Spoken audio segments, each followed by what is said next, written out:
What if the gods weren't running toward us, but running from something else? In the oldest texts humanity ever wrote, pressed into wet clay before the pyramids rose, before any empire we remember, there are stories of beings who descended from the heavens.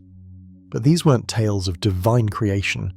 They read like evacuation records, like testimony from refugees who had watched their own world burn. The Sumerians called them the Anunnaki, those who from heaven to earth came. But the tablets also record something the gods rarely discussed, what they left behind, and why they couldn't go back. Before we descend into this mystery, consider subscribing if you're drawn to history that refuses comfortable answers. And if you're listening somewhere in the dark, tell me where you are in the comments. I want to imagine this question echoing across time zones as you drift towards sleep. The discovery did not happen with fanfare. It happened with dust and confusion and the slow crumbling of everything scholars thought they knew.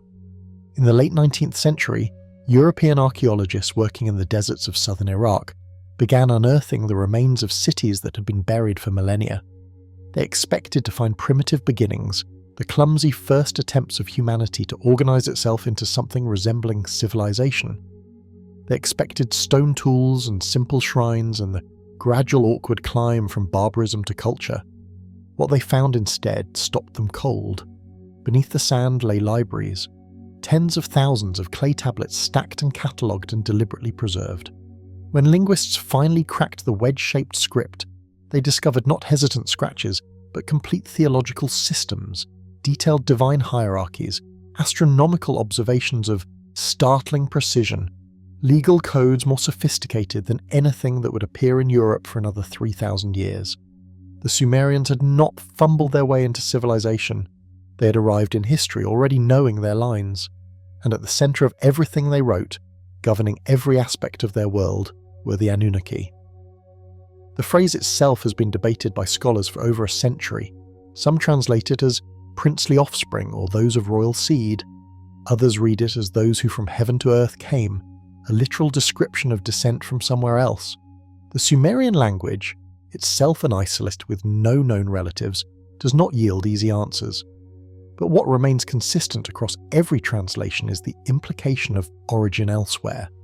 These were not gods who had always existed in the temples where they were worshipped. They had come from somewhere. They had arrived. And that distinction changes everything. Most ancient mythologies describe their gods in abstract terms: forces of nature personified, the storm speaks, the river blesses, the sun judges, but the Anunnaki were described with unsettling specificity.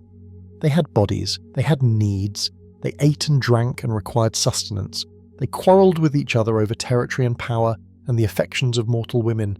They held councils where decisions were debated and votes were cast and policies were enacted. They were not ethereal spirits hovering beyond human comprehension. They were present, physical and disturbingly familiar. The tablets describe a hierarchy that functioned like a royal court or perhaps a governing assembly. At the apex stood Anu, the Sky Father whose name simply means heaven. He resided in the celestial realm and rarely descended to earth, functioning more as a distant sovereign than an active participant. Beneath him came his sons, Enlil and Enki, whose rivalry would shape everything that followed. Enlil, the Lord of the Command, governed the atmosphere, the storms, and the agricultural cycles that determined whether humanity would eat or starve. His temple at Nippur was considered the centre of the world, the axis around which everything turned. Enki, Lord of the Earth and the Sweet Waters, presided over wisdom, craftsmanship, and the secret arts of civilization. His domain was Eridu, the first city where the oldest temples in Mesopotamia still rise from the sand. The tablets say that Eridu was where heaven first touched earth, where the Anunnaki first established their presence in this world. Around these primary figures gathered dozens of others, each with specific responsibilities and domains. Inanna governed love, war, and the movements of Venus across the sky. Utu brought light and justice as the sun god.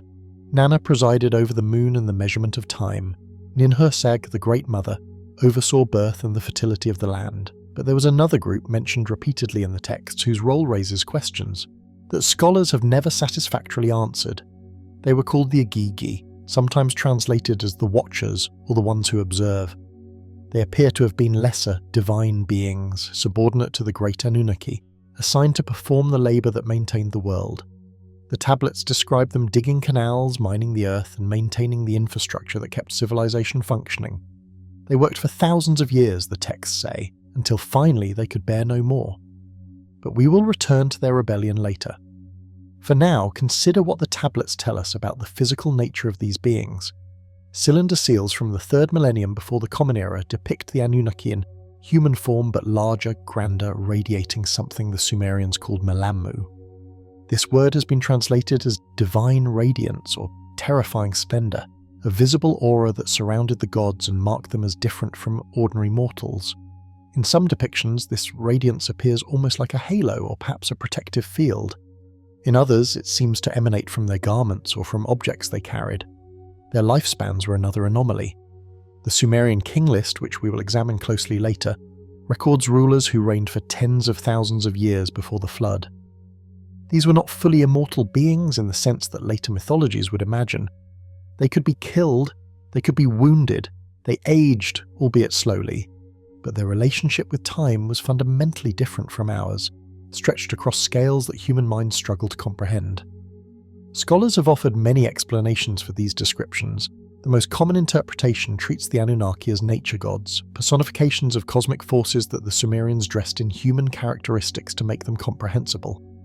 The sky becomes a father, the earth becomes a mother, the storm becomes an angry lord who must be appeased. This reading has the comfort of fitting the Anunnaki into familiar patterns. Every ancient culture created gods from the forces that shape their lives. The Egyptians deified the Nile. The Greeks personified thunder and wine and the sea. Why should the Sumerians be different? Another interpretation sees the Anunnaki as psychological archetypes, projections of human fears and desires onto a cosmic screen. The father god represents authority. The mother goddess represents fertility. The warring brothers represent the eternal conflict between order and chaos. In this reading, the Anunnaki are not external beings at all, but internal realities given mythological form. These interpretations are reasonable. They emerge from careful scholarship and genuine attempts to understand how ancient minds made sense of their world. But they leave certain questions unanswered. Why are the Sumerian gods so specific? Other mythologies describe their deities in broad symbolic strokes. The Anunnaki come with genealogies, addresses, dietaries, preferences, and detailed accounts of their disagreements. They have favourite cities and rival factions and complicated romantic entanglements. They behave less like cosmic principles and more like a displaced aristocracy trying to maintain order in an unfamiliar territory. The texts describe where they lived, what they ate, how they travelled, and what they wanted from humanity. They record conversations between gods, complete with dialogue and debate and the occasional outburst of frustration. They document decisions made in council, policies enacted, and consequences suffered. This is not the language of symbolic mythology. This is the language of testimony. And there is something else, something the tablets mention only in fragments and asides, as though the full story was too dangerous or too painful to record directly. Hints of what came before the descent. References to a time when the Anunnaki were not yet on Earth, when they dwelt in the heavens among the stars, when something happened that drove them from their home and sent them searching for a new place to survive. The texts do not say it plainly. Perhaps the scribes themselves no longer knew the full story. Perhaps they had inherited fragments of a memory already ancient when they pressed their reeds into wet clay. But the pattern is there for those who know how to read it. Beings of immense power and knowledge descending to Earth, establishing settlements and extracting resources with desperate urgency, creating workers to share their burden, and always, beneath everything, the weight of something left behind, something lost, something they could never reclaim. What were they fleeing from? What catastrophe had driven them from heaven to earth? The answer may lie in the strangest texts the Sumerians ever wrote. Records of cosmic war and planetary destruction. Accounts of a homeworld shattered and scattered across the void. Memories encoded in myth because no other language existed to contain them. And it begins with labour, with exhaustion, with gods who grew tired of working and decided to create something new to carry the burden in their place. The story that survives on the oldest tablets is not a story of creation from nothing. It is a story of work, of exhaustion, of beings who laboured until they could labour no more. The text scholars call the Atrahasis epic begins not with the birth of the cosmos, but with a complaint, When the gods were man, the opening line reads, they bore the work, they carried the burden. That phrase alone should give us pause. When the gods were man, not when the gods created man, when the gods themselves performed the labour that would later fall to humanity. The tablets describe what this work entailed. The Igigi, the lesser divine beings who served the great Anunnaki, were assigned to maintain the world. They dug the channels of the rivers. They cleared the Tigris and Euphrates of debris. They excavated canals for irrigation. They carried baskets of earth. They mined the depths of the Abzu, the primordial waters beneath the surface. For 600 years they worked, the texts say, counting in the Sumerian Sa that great cycle of time that appears throughout their astronomical calculations. 600 years of digging and hauling and maintaining the infrastructure that kept everything functioning. And then they stopped. Let us pause here and consider what the tablets are actually describing. In most creation mythologies, gods speak worlds into existence. They imagine and reality complies. They command and matter obeys. The Hebrew Genesis has God declaring, "Let there be light," and light appearing instantaneously. The Egyptian Ptah thinks creation into being through divine utterance. The Hindu Brahma dreams the universe into existence. These are gods of absolute power, unconstrained by physical limitation, creating through will alone. The Sumerian gods dig ditches. They carry loads. They perform manual labour for thousands of years until their bodies ache and their spirits break. This is not the language of omnipotence. This is the language of necessity, of beings who needed something done and had no choice but to do it themselves. Why would gods need to work? The question sounds almost absurd when you phrase it directly. If these beings possess the power to descend from heaven, to establish cities, to shape the course of civilization, surely they could have commanded the earth to yield its resources without breaking a sweat. Yet the tablets describe something very different. They describe toil, they describe exhaustion, they describe a workforce pushed beyond its limits until finally, inevitably, rebellion came. The Atrahasis text preserves the moment in stark detail. The Igigi set fire to their tools. They surrounded the temple of Enlil in the night.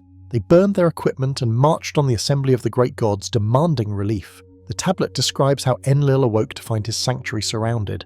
He sent his vizier to investigate, and the vizier returned with news that must have sounded impossible. The gods themselves were on strike. They refused to work another day. They would rather face destruction than continue carrying the burden. Imagine it. Close your eyes if you can and picture what the tablets describe. Divine beings with capabilities far beyond human understanding.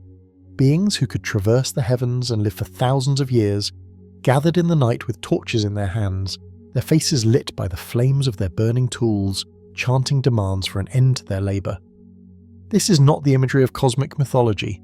This is the imagery of a labour dispute, of workers who have reached the breaking point, of exhausted bodies and broken spirits demanding that something has to change. And the response of the great Anunnaki is equally strange. They do not punish the rebels. They do not restore order through divine wrath. Instead, they convene a council to discuss the problem. They argue. They debate. They search for a solution that will satisfy the workers and still get the necessary labour done. Enlil, the lord of the command, grows furious. He suspects the rebellion has a leader and demands to know who organised it. But the Igigi stand together. They all did it, they say. All of them made the decision. All of them burned their tools. There is no single leader to punish. The rebellion belongs to all of them equally. In this moment of crisis, Enki speaks. He proposes a solution that will change everything. Let a birth goddess create offspring, he says. Let man assume the drudgery of the gods. Let humanity bear the burden so that the gods may rest. The assembly agrees. And what follows is perhaps the strangest creation account ever committed to clay. The goddess Nintu, also called Mami or Belet Ili, the Lady of the Gods, is summoned to perform the work. But she cannot do it alone. She requires materials, ingredients. The tablets specify what she needs with clinical precision. Clay from the earth, the flesh and blood of a god. Specifically, the assembly selects one of their own for sacrifice. His name was Geshtu-I, which translates as God of Intelligence or God who had understanding. He is slaughtered so that his essence can be mixed with the clay, so that the new creation can possess something of divine nature. From his flesh and blood, the text says, let a spirit remain. Let it proclaim him as a living sign. Let the spirit remain so it is not forgotten. This is not creation from nothing. This is creation from sacrifice, from the deliberate killing of one divine being so that something new might live. The blood is mixed with clay, the clay is shaped, and from this mixture, humanity emerges, but the process is not instantaneous. The tablets describe something that sounds remarkably like experimentation, trial and error, failed prototypes. The Enki and Enuma text, a separate account of the same events, records how the first creations did not work properly. Enuma shapes beings from clay, but they emerge defective. One cannot hold back its urine, another cannot close its mouth or speak clearly. A third has poor eyesight, a fourth has paralysed hands, a fifth is neither male nor female. Each failed creation is examined by Enki, who finds some use for them despite their limitations. The one who cannot control its bladder becomes a servant with specific duties. The one who cannot speak becomes a musician. Each defect is accommodated, each failure is assigned a role, but the experimentation continues. The language throughout is procedural, technical, it reads less like divine poetry and more like engineering documentation. Mix these elements, shape in this fashion. If the result fails, adjust the variables and try again. 14 birth goddesses are eventually employed, 7 creating males, 7 creating females. The tablets describe gestation periods and delivery procedures. They specify how the clay must be prepared and how long each stage of development requires. This is not let there be light. This is following a protocol, troubleshooting failures, refining technique across multiple iterations until finally a viable product emerges. A product designed for a specific purpose, to work, to dig the canals and carry the baskets and mine the depths that the gods no longer wish to mine themselves. Let man bear the yoke, the tablets say. Let him carry the basket of the gods. Humanity was not created to worship, not created for companionship or moral testing or spiritual development. Humanity was created to labour, to assume the drudgery that had exhausted the divine workers, to free the gods from the burden they could no longer bear. Every element of this account invites a reading that standard mythology cannot accommodate. Gods who work until they collapse. A labour rebellion that forces the divine assembly to find an alternative. Creation through sacrifice and experimentation rather than pure will. Failed prototypes preceding successful versions.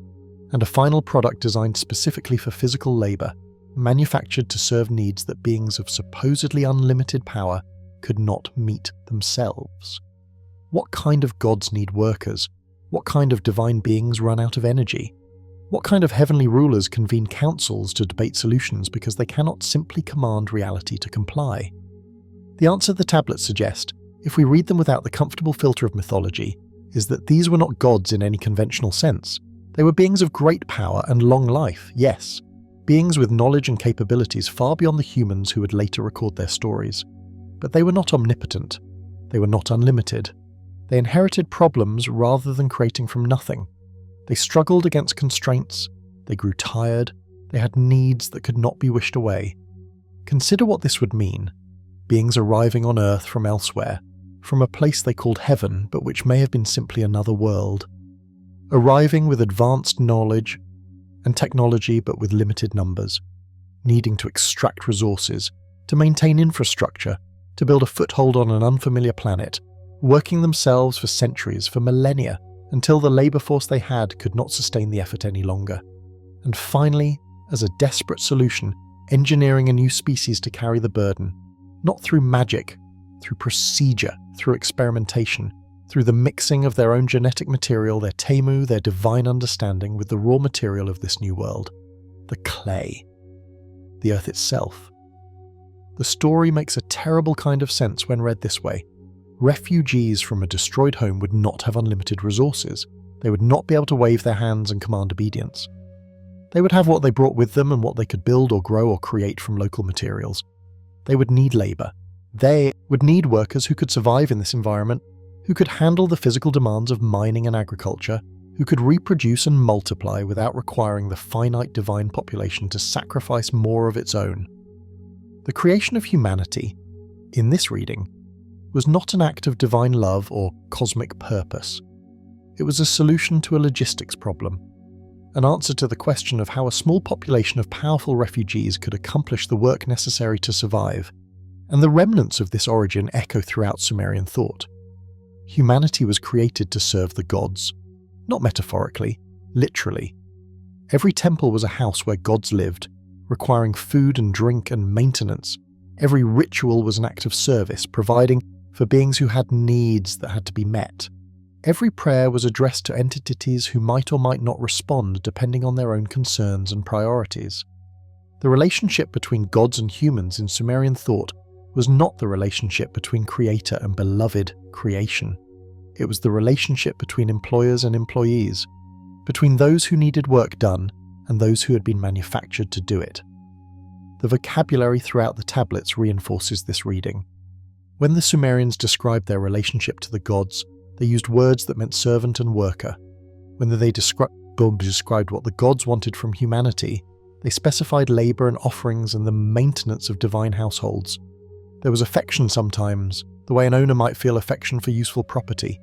There was obligation, the duty that servants owe to masters, but there was always beneath everything the fundamental transaction. You were made to work. We were made because they could not work anymore.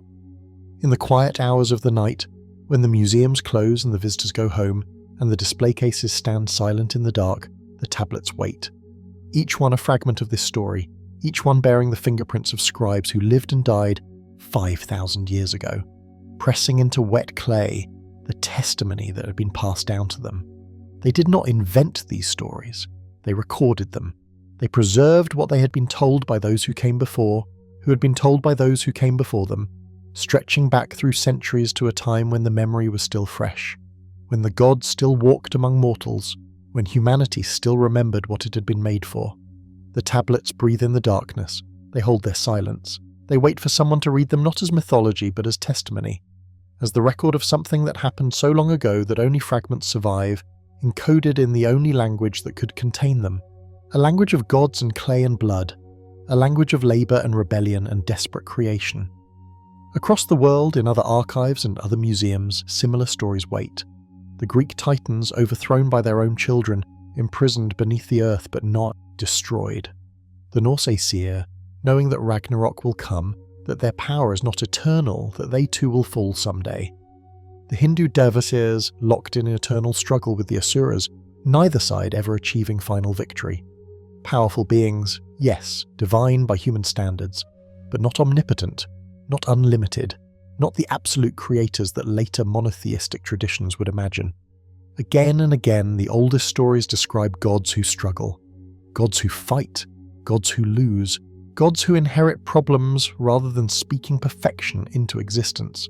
What if these are not separate mythologies but fragments of the same shattered memory? What if the Anunnaki and the Titans and the Devas and all the other elder gods of human tradition were not independent inventions but echoes of the same original? Beings who came from elsewhere, beings who possessed great power but faced great limitations, beings who worked and struggled and eventually created or modified a species to share their burden. The tablets do not say this plainly. Perhaps the scribes themselves no longer knew the full story, perhaps even the gods who told them had forgotten parts or chosen not to reveal everything. But the pattern is there, the labour, the exhaustion, the rebellion, the creation of workers through sacrifice and experimentation, the ongoing relationship of service and obligation, the strange absence of true omnipotence. And beneath it all, the question that the tablets never quite answer, but never quite escape. What were they running from? What catastrophe had driven them to Earth? What had they left behind when they descended from heaven? And why could they never return? The answer may lie in the strangest texts of all, the cosmological records, the accounts of war in heaven, the destruction of worlds and the scattering of survivors across the void. But that is for later.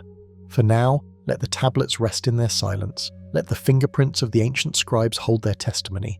Let the museum lights stay dim. And consider what it would mean if the gods who made us were not creators, but refugees. Not omnipotent beings who spoke reality into existence, but exhausted survivors who needed help building a new home in the ruins of the old. It would mean that we are not the children of cosmic intention. We are the children of necessity, manufactured to serve a purpose that our makers could not fulfill alone.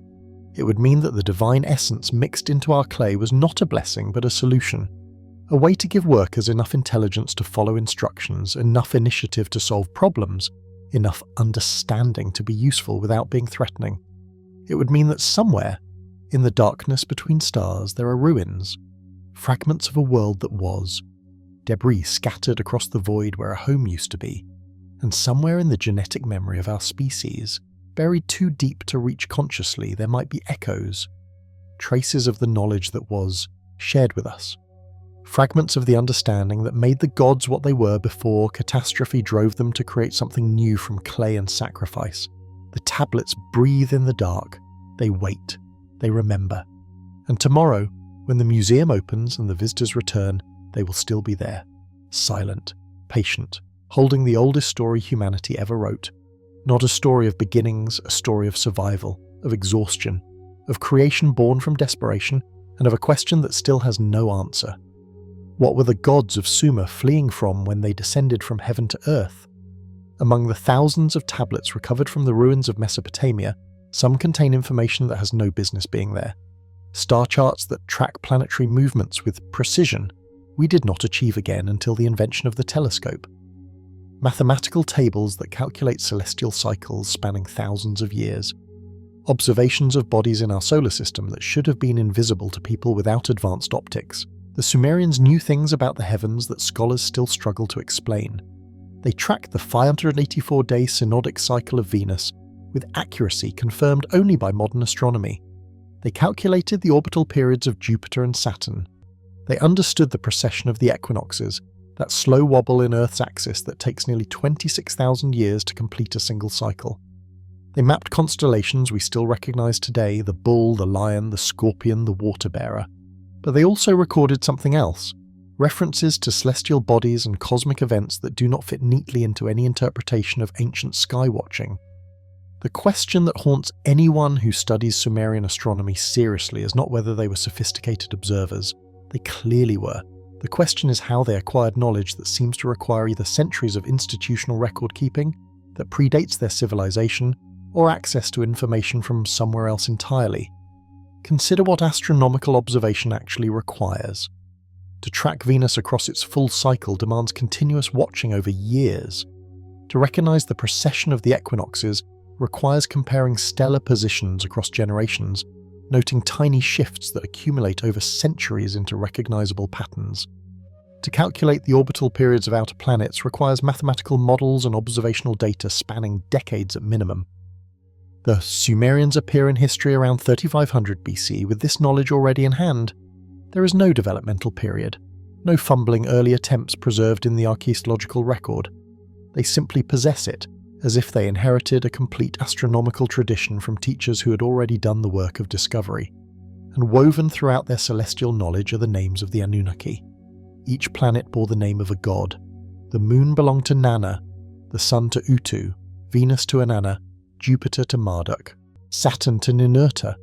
The heavens were not simply a backdrop for divine activity, the heavens were where the gods came from, where they belonged, where some of them, according to certain texts, still dwelt even after the descent to Earth. The most controversial element of Sumerian astronomy involves a celestial body that does not correspond to anything in our current solar system. The tablets refer to it by several names, but the one that has generated the most debate is Nibiru. The word means crossing or crossing point. In astronomical context, it appears to designate a planet whose orbit intersects the plane of the other planets at significant intervals. Some texts describe it as the planet of the crossing, the celestial body whose passage marks great cycles of time. Mainstream scholars interpret Nibiru as a reference to Jupiter, or possibly to a point in the sky where important celestial alignments occur. The word crossing, they argue, refers to the crossing of the ecliptic, the imaginary line that marks the sun's apparent path through the sky. This is a reasonable interpretation.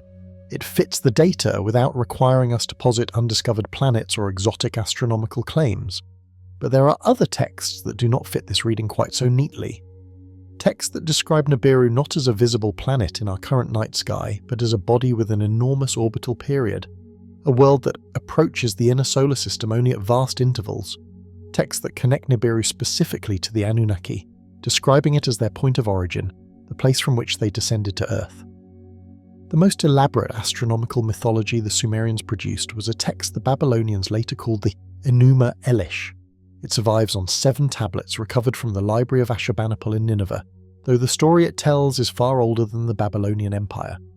Scholars typically read it as a creation myth, an account of how the world came to be through the victory of the god Marduk over the primordial chaos monster Tiamat. But the details of the story resist purely mythological interpretation. The Enuma Elish begins before Earth exists. It describes a cosmos populated by celestial bodies personified as divine beings.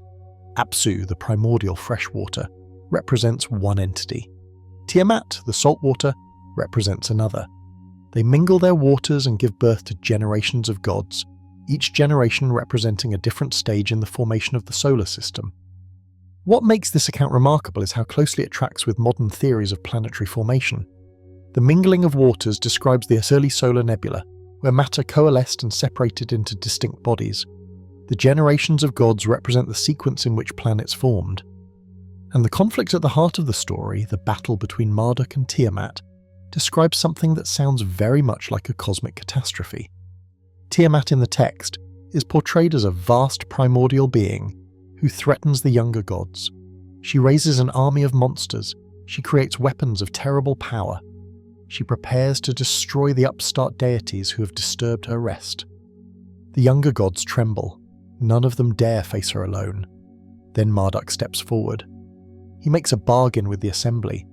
If he defeats Tiamat, he will be recognized as king of all the gods, the supreme authority in heaven and earth.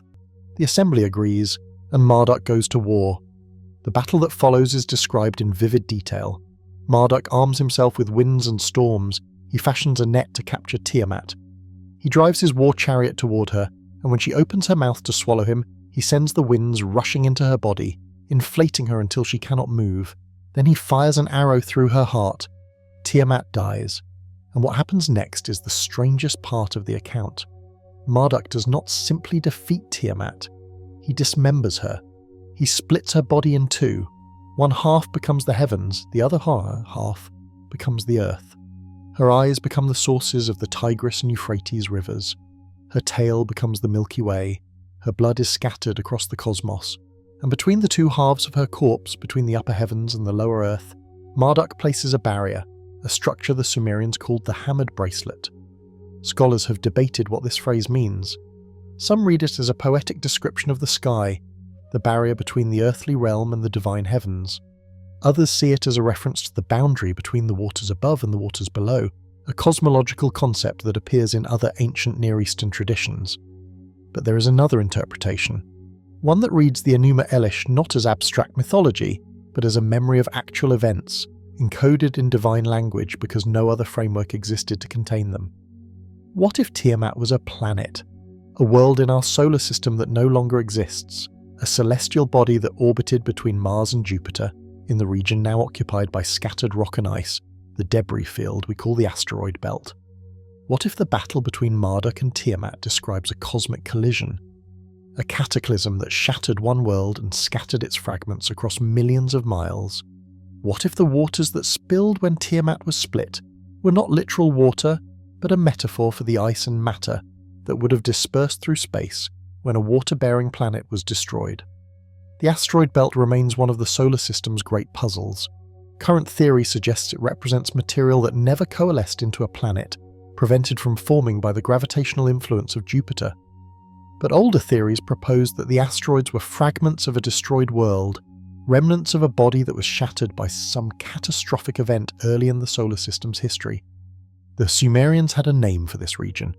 They called it the hammered bracelet, an apt description for a band of debris encircling the sun, a name that suggests they knew something was there, something significant, something connected to the cosmic drama at the heart of their origin mythology.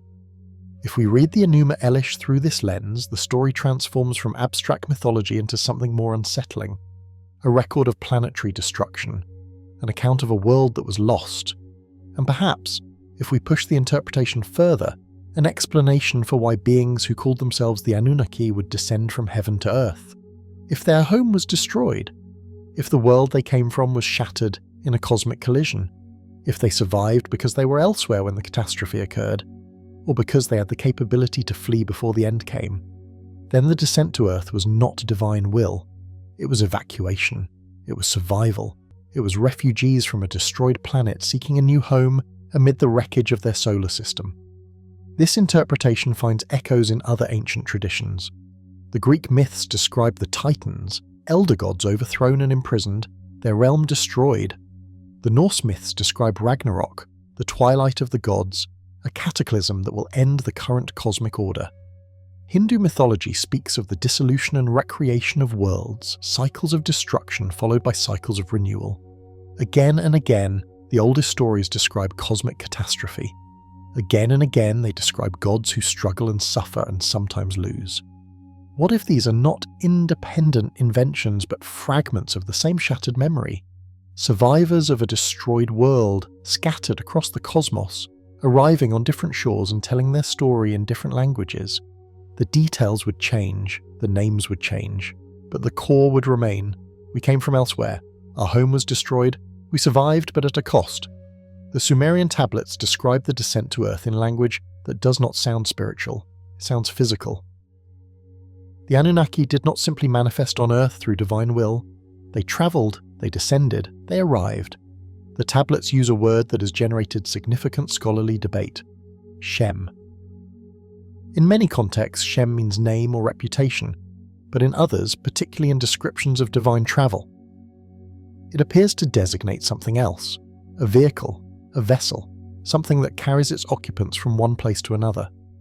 The Bible preserves an echo of this word.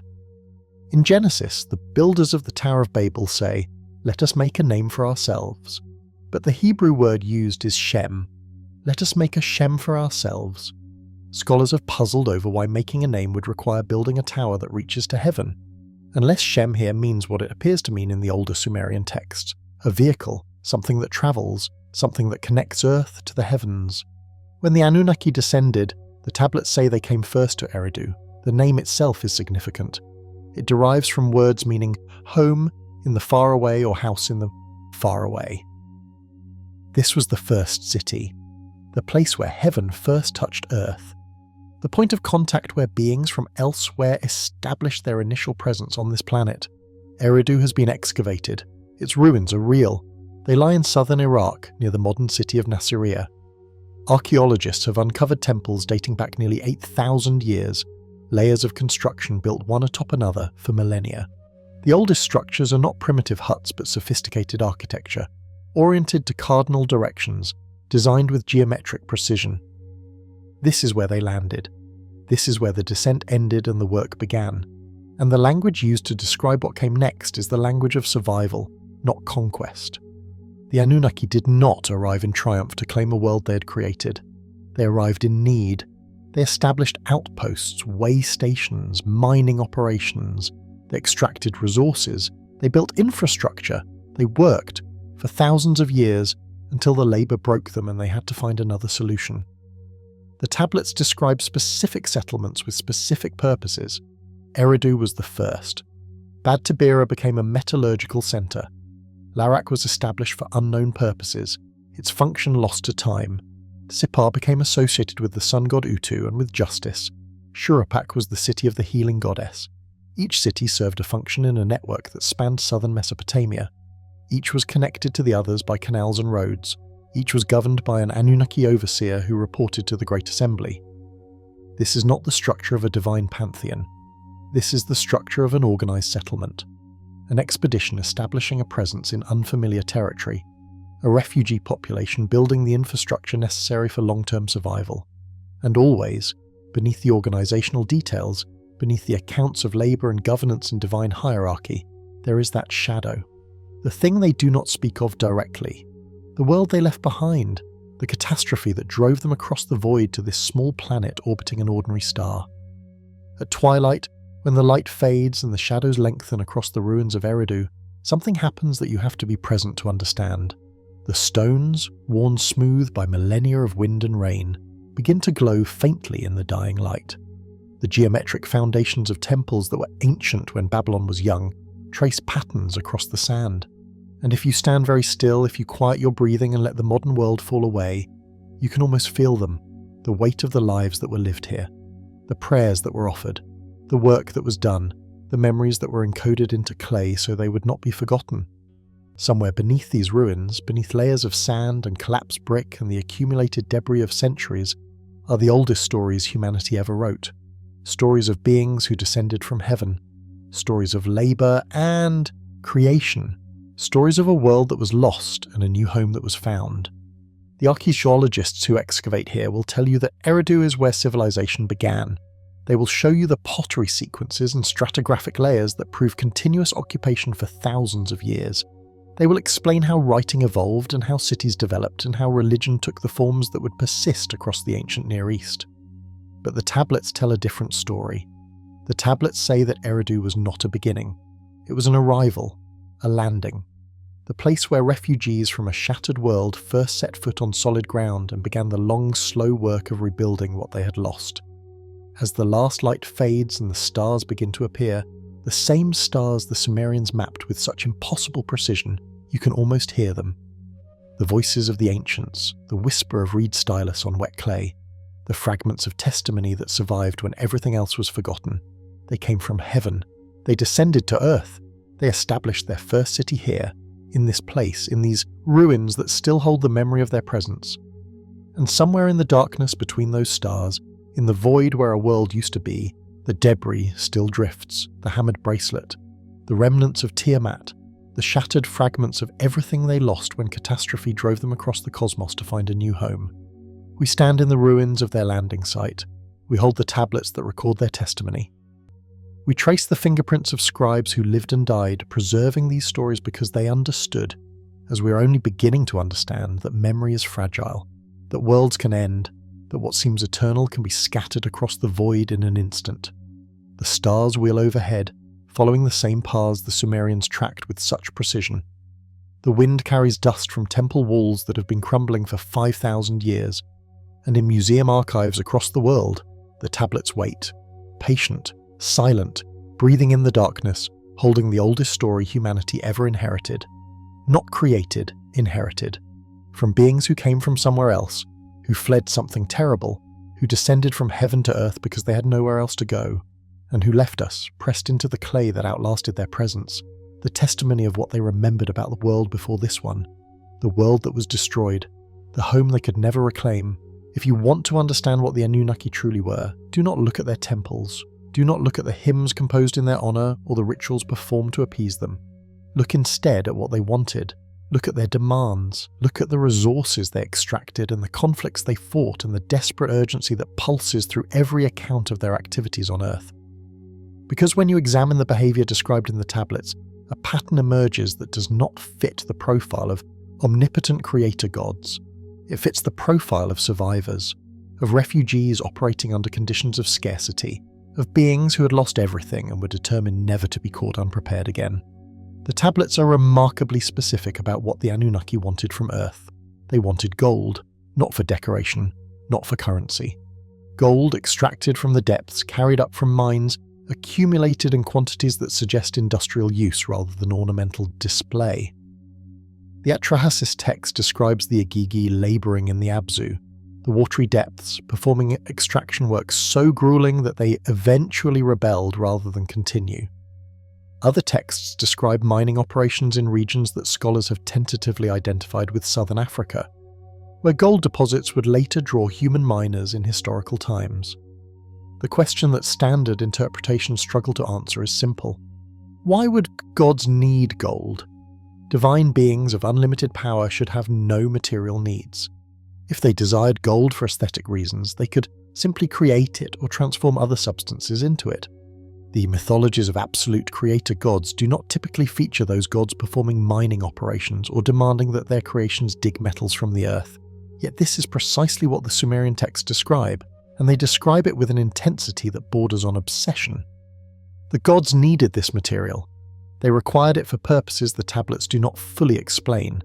Some researchers have proposed that gold served a technological function, its unique properties, its conductivity, its resistance to corrosion, its ability to reflect certain types of radiation, make it valuable for purposes far beyond jewellery.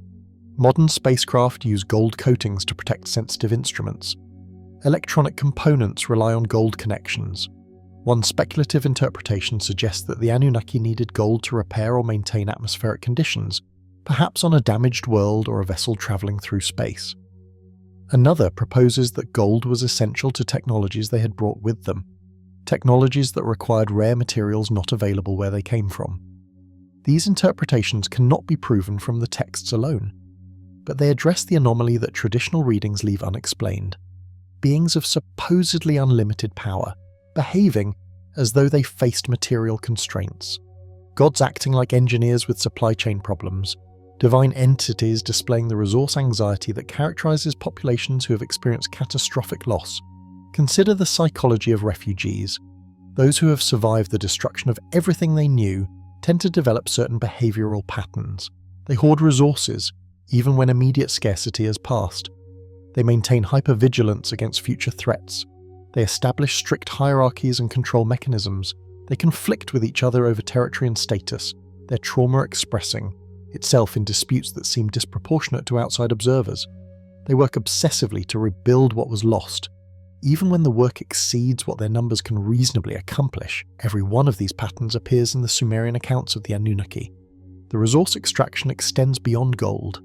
The tablets describe demands for other minerals, other metals, other materials pulled from the earth through intensive labour. They describe agricultural systems designed to produce maximum yields. They describe irrigation networks and construction projects and infrastructure development on a scale that required the creation of an entirely new species just to provide adequate workers. This is not the behaviour of beings at leisure. This is the behaviour of beings in crisis. The division of territories among the Anunnaki follows patterns familiar to anyone who has studied refugee settlements. When displaced populations arrive in a new land, they must allocate space and resources among competing factions. The tablets describe precisely this process. Enlil received the highlands and the atmospheric domain. Enki received the waters and the African territories where mining operations were concentrated. Other Anunnaki received other regions, each granted a sphere of influence within which they held authority. The geographic scope of these divisions is remarkable. Mesopotamia was only part of a larger network that spanned, according to various texts, from Africa to the Indus Valley to regions even further distant. Each territory was governed by specific Anunnaki who established cities and temples and local populations loyal to their authority. Each operated semi-independently while remaining connected to the Great Assembly where collective decisions were made. This is not a pantheon of nature gods personifying local phenomena. This is an administrative structure, a colonial system distributing refugees across multiple regions to maximize resource extraction and ensure the survival of the collective. And like all refugee settlements, it bred conflict. The rivalry between Enlil and Enki forms one of the central threads of Sumerian mythology. They were brothers, sons of Anu, the highest god who remained in the heavens. They should have been allies.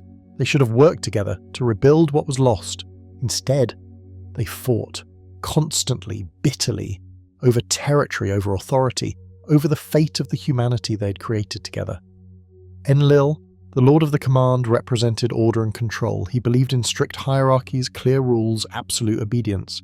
He grew frustrated with humanity's noise and chaos.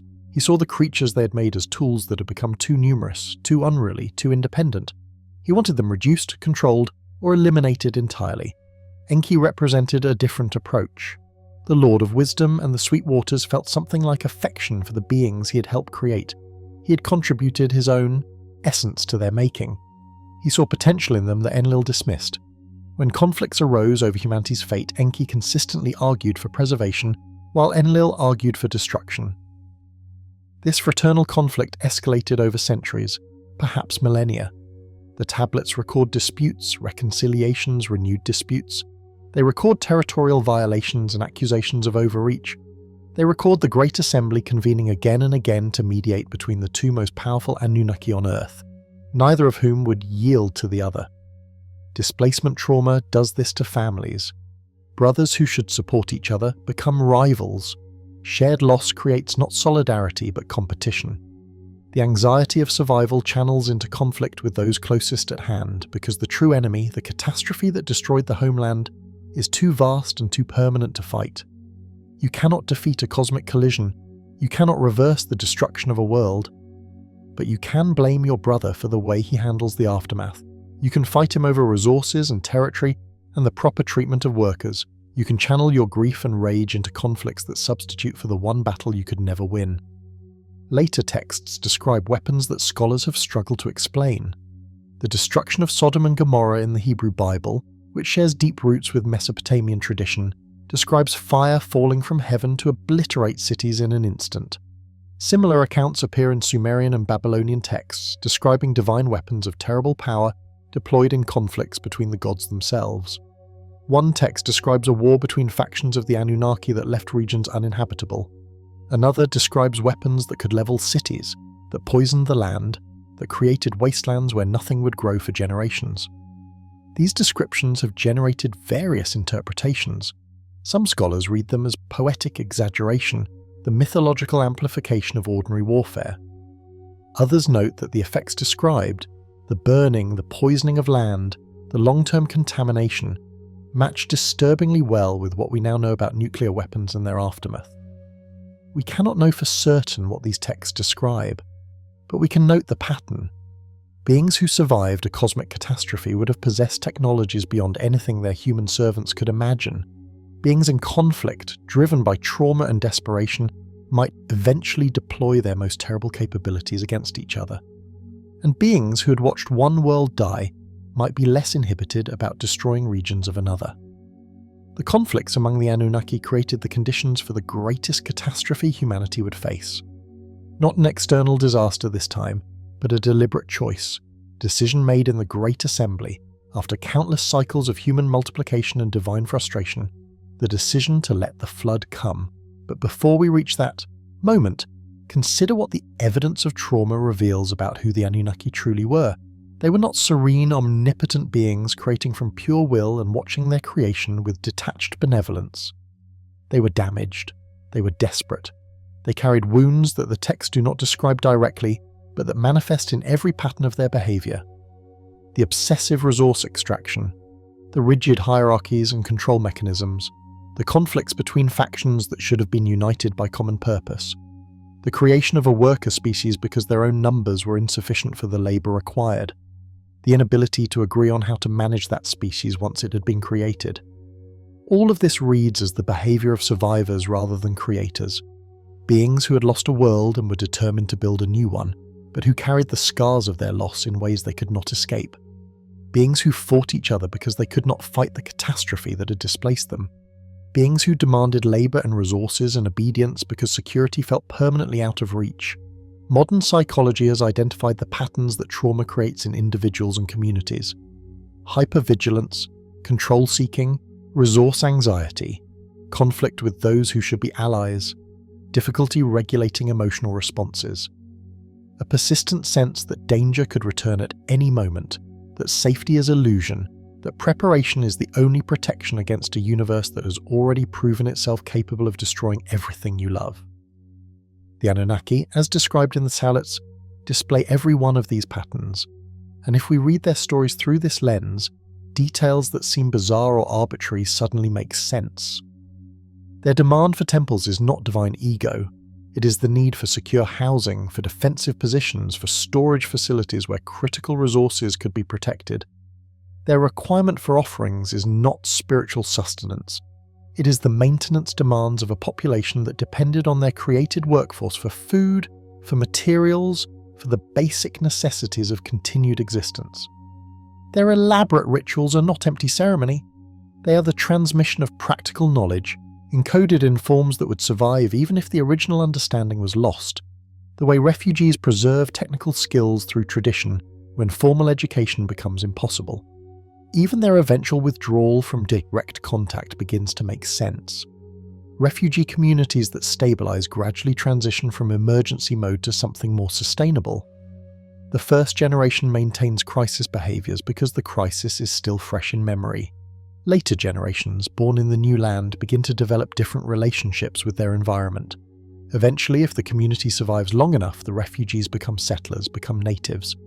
Their descendants no longer remember the old homeland with the intensity of those who lived there. The tablets describe a transition in divine behavior over time. The earliest accounts show gods directly present, walking among humans, governing cities in person. Later accounts show gods becoming more distant, communicating through dreams and omens, appearing rarely if at all. The final accounts describe gods who have withdrawn entirely, whose temples stand empty, whose priests maintain rituals for beings who no longer respond. This trajectory matches the multi-generational pattern of refugee adaptation. The first Anunnaki on Earth were survivors of catastrophe driven by trauma, manifesting all the behaviours that trauma creates. Their descendants, born on Earth raised in relative stability, gradually developed different priorities. The crisis behaviours of the founders became traditions in later generations, rituals performed because they had always been performed, practices maintained without the original urgency that created them. And eventually the Anunnaki who remained on Earth were too few, or too changed, or too focused on their own concerns to maintain the direct involvement that had characterized earlier eras. They withdrew. They let their human creations develop according to their own trajectories. They became gods in the sense we now understand, distant beings invoked in prayer, but rarely encountered directly. But before that withdrawal came a moment of crisis, a point where all the tensions that had accumulated over millennia, all the fraternal conflicts and resource disputes and disagreements about humanity's management converged on a single decision. The flood was coming. The tablets record that the Anunnaki knew in advance. They possessed the knowledge to predict it, the astronomical calculations that could forecast when certain celestial configurations would trigger catastrophic flooding on Earth. They could have warned their human servants. They could have organized evacuations, built arks, preserved the populations they had worked so hard to create. Instead, they debated. The assembly convened to decide humanity's fate. Enlil argued for letting the flood do its work. Humanity had become too numerous, too noisy, too uncontrollable. The creatures they had made were no longer serving their intended purpose. Let the waters cleanse the earth and allow the Anunnaki to start fresh, or simply reduce their presence to something more manageable. Enki opposed this. The beings they had made carried divine essence, the blood of a slain god mixed into their clay. Destroying them would mean destroying something of themselves. And after all the labour of creation, all the experimentation and refinement starting over would mean centuries more of work that the Anunnaki had already proven themselves unwilling to perform. The assembly voted, Enlil won. The decision was made to let the flood come and sweep humanity away, but Enki could not accept this verdict. In secret, violating the decree of the assembly, he found a way to warn one human, family. The story of that warning and what followed when the waters rose would become the most famous narrative to emerge from Mesopotamia, a story of divine conflict and human survival, a story that would be retold for millennia, travelling from Sumer to Babylon to Canaan to Rome, and eventually to the entire world. But the flood was not simply a natural disaster exploited by divine factions. It was the culmination of everything that had come before. The trauma of displacement expressing itself in the destruction of the very world the Anunnaki had built to replace what they had lost. Beings who had survived one catastrophe proving unable to prevent another. Refugees from a destroyed home recreating, in some measure, the destruction they had fled. The pattern is heartbreakingly familiar. Those who have been wounded often wound others. Those who have lost everything sometimes destroy what remains. Trauma does not make beings wise or compassionate. It makes them dangerous. It makes them unpredictable. It makes them capable of decisions that seem monstrous to those who have not carried the same weight of loss. The Anunnaki were not evil. They were damaged. They had survived something that should have been unsurvivable, and they had spent millennia trying to rebuild. But the scars they carried never healed. Their conflicts, their demands, their eventual decision to let the flood take humanity, all of it flows from wounds that predated their arrival on Earth. Wounds inflicted by the destruction of their home. Wounds that no amount of gold or labour or human sacrifice could ever close. The tablets preserve their testimony. The behaviour of beings carrying trauma too deep to articulate directly. The conflicts of refugees who could not escape the disaster that had made them refugees in the first place. And eventually, inevitably, the catastrophe that such trauma always produces. The moment when the broken become the breakers, when survivors become destroyers, when the children of displacement inflict upon others a fraction of what was inflicted upon them. The flood was coming, and the Anunnaki had decided to let it come. All except one, all except Enki, who could not bear to watch the destruction of something he had helped create, who remembered what it meant to lose a world, and who found, in violation of divine law, a way to ensure that at least something would survive. The assembly convened in the hours before Catastrophe. The great gods gathered, Anu presiding from his distant throne in the heavens, Enlil standing rigid with barely contained fury, Enki watching with the quiet calculation that had always distinguished him from his brother. The matter before them was simple in its terrible clarity. Humanity had become a problem.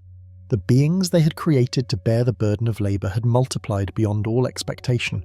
They filled the cities, they spread across the plains, their noise rose constantly to the heavens, disturbing the rest of gods who had grown weary of this world they had built from the ruins of another. Enlil spoke first. "The clamour of humanity has become unbearable," the tablets record him saying. "Their uproar disturbs my sleep. Their multiplication threatens to overwhelm every system we have established. Let the flood come, let the waters rise, let the earth be cleansed of this experiment that has grown beyond our control." The language in the original text is remarkably blunt. Enlil does not describe humanity as sinful or wicked in any moral sense. He describes them as noisy, as numerous, as inconvenient. The crime for which humanity was to be destroyed was not wickedness, but abundance. They had succeeded too well at the one thing they were designed to do. They had multiplied and filled the earth with their labour, and in doing so they had become more than their creators could manage. The assembly debated. Some gods raised objections, others remained silent, unwilling to oppose Enlil directly. The texts preserve fragments of the discussion, arguments about whether destruction was truly necessary, whether alternative solutions might be attempted, whether the labour of creation would simply have to be repeated if humanity was eliminated. But in the end, the vote went to Enlil. The assembly decided to let the flood come, not to cause it directly, but to allow it to happen. The tablets indicate that the Anunnaki possessed foreknowledge of the coming deluge. Their astronomical calculations had revealed that certain celestial configurations would trigger massive flooding. They knew the waters were coming. They could have warned their human servants. They could have organised preparations. Instead, they chose silence. They bound themselves by oath not to reveal what was approaching. And they made plans to preserve themselves while the world they had built was swept away. Consider what this decision reveals about the Anunnaki. Truly omnipotent beings would not need to let a flood do their work. They could simply unmake their creation with a thought. But the gods of Sumer could not do this. They lacked the power to simply erase humanity from existence. They had to rely on natural catastrophe, on celestial mechanics, on forces beyond even their considerable control, and they were afraid. The Atrahasis text preserves a remarkable detail about what happened when the flood finally came. The gods did not watch from serene heights as their decision was executed. They fled. They ascended to the highest heaven, to the realm of Anu, and there they cowered like dogs. The text uses exactly that phrase. Like dogs crouched against the outer wall, the gods huddled in fear as the waters rose below them. This is not the behaviour of cosmic powers executing divine judgment.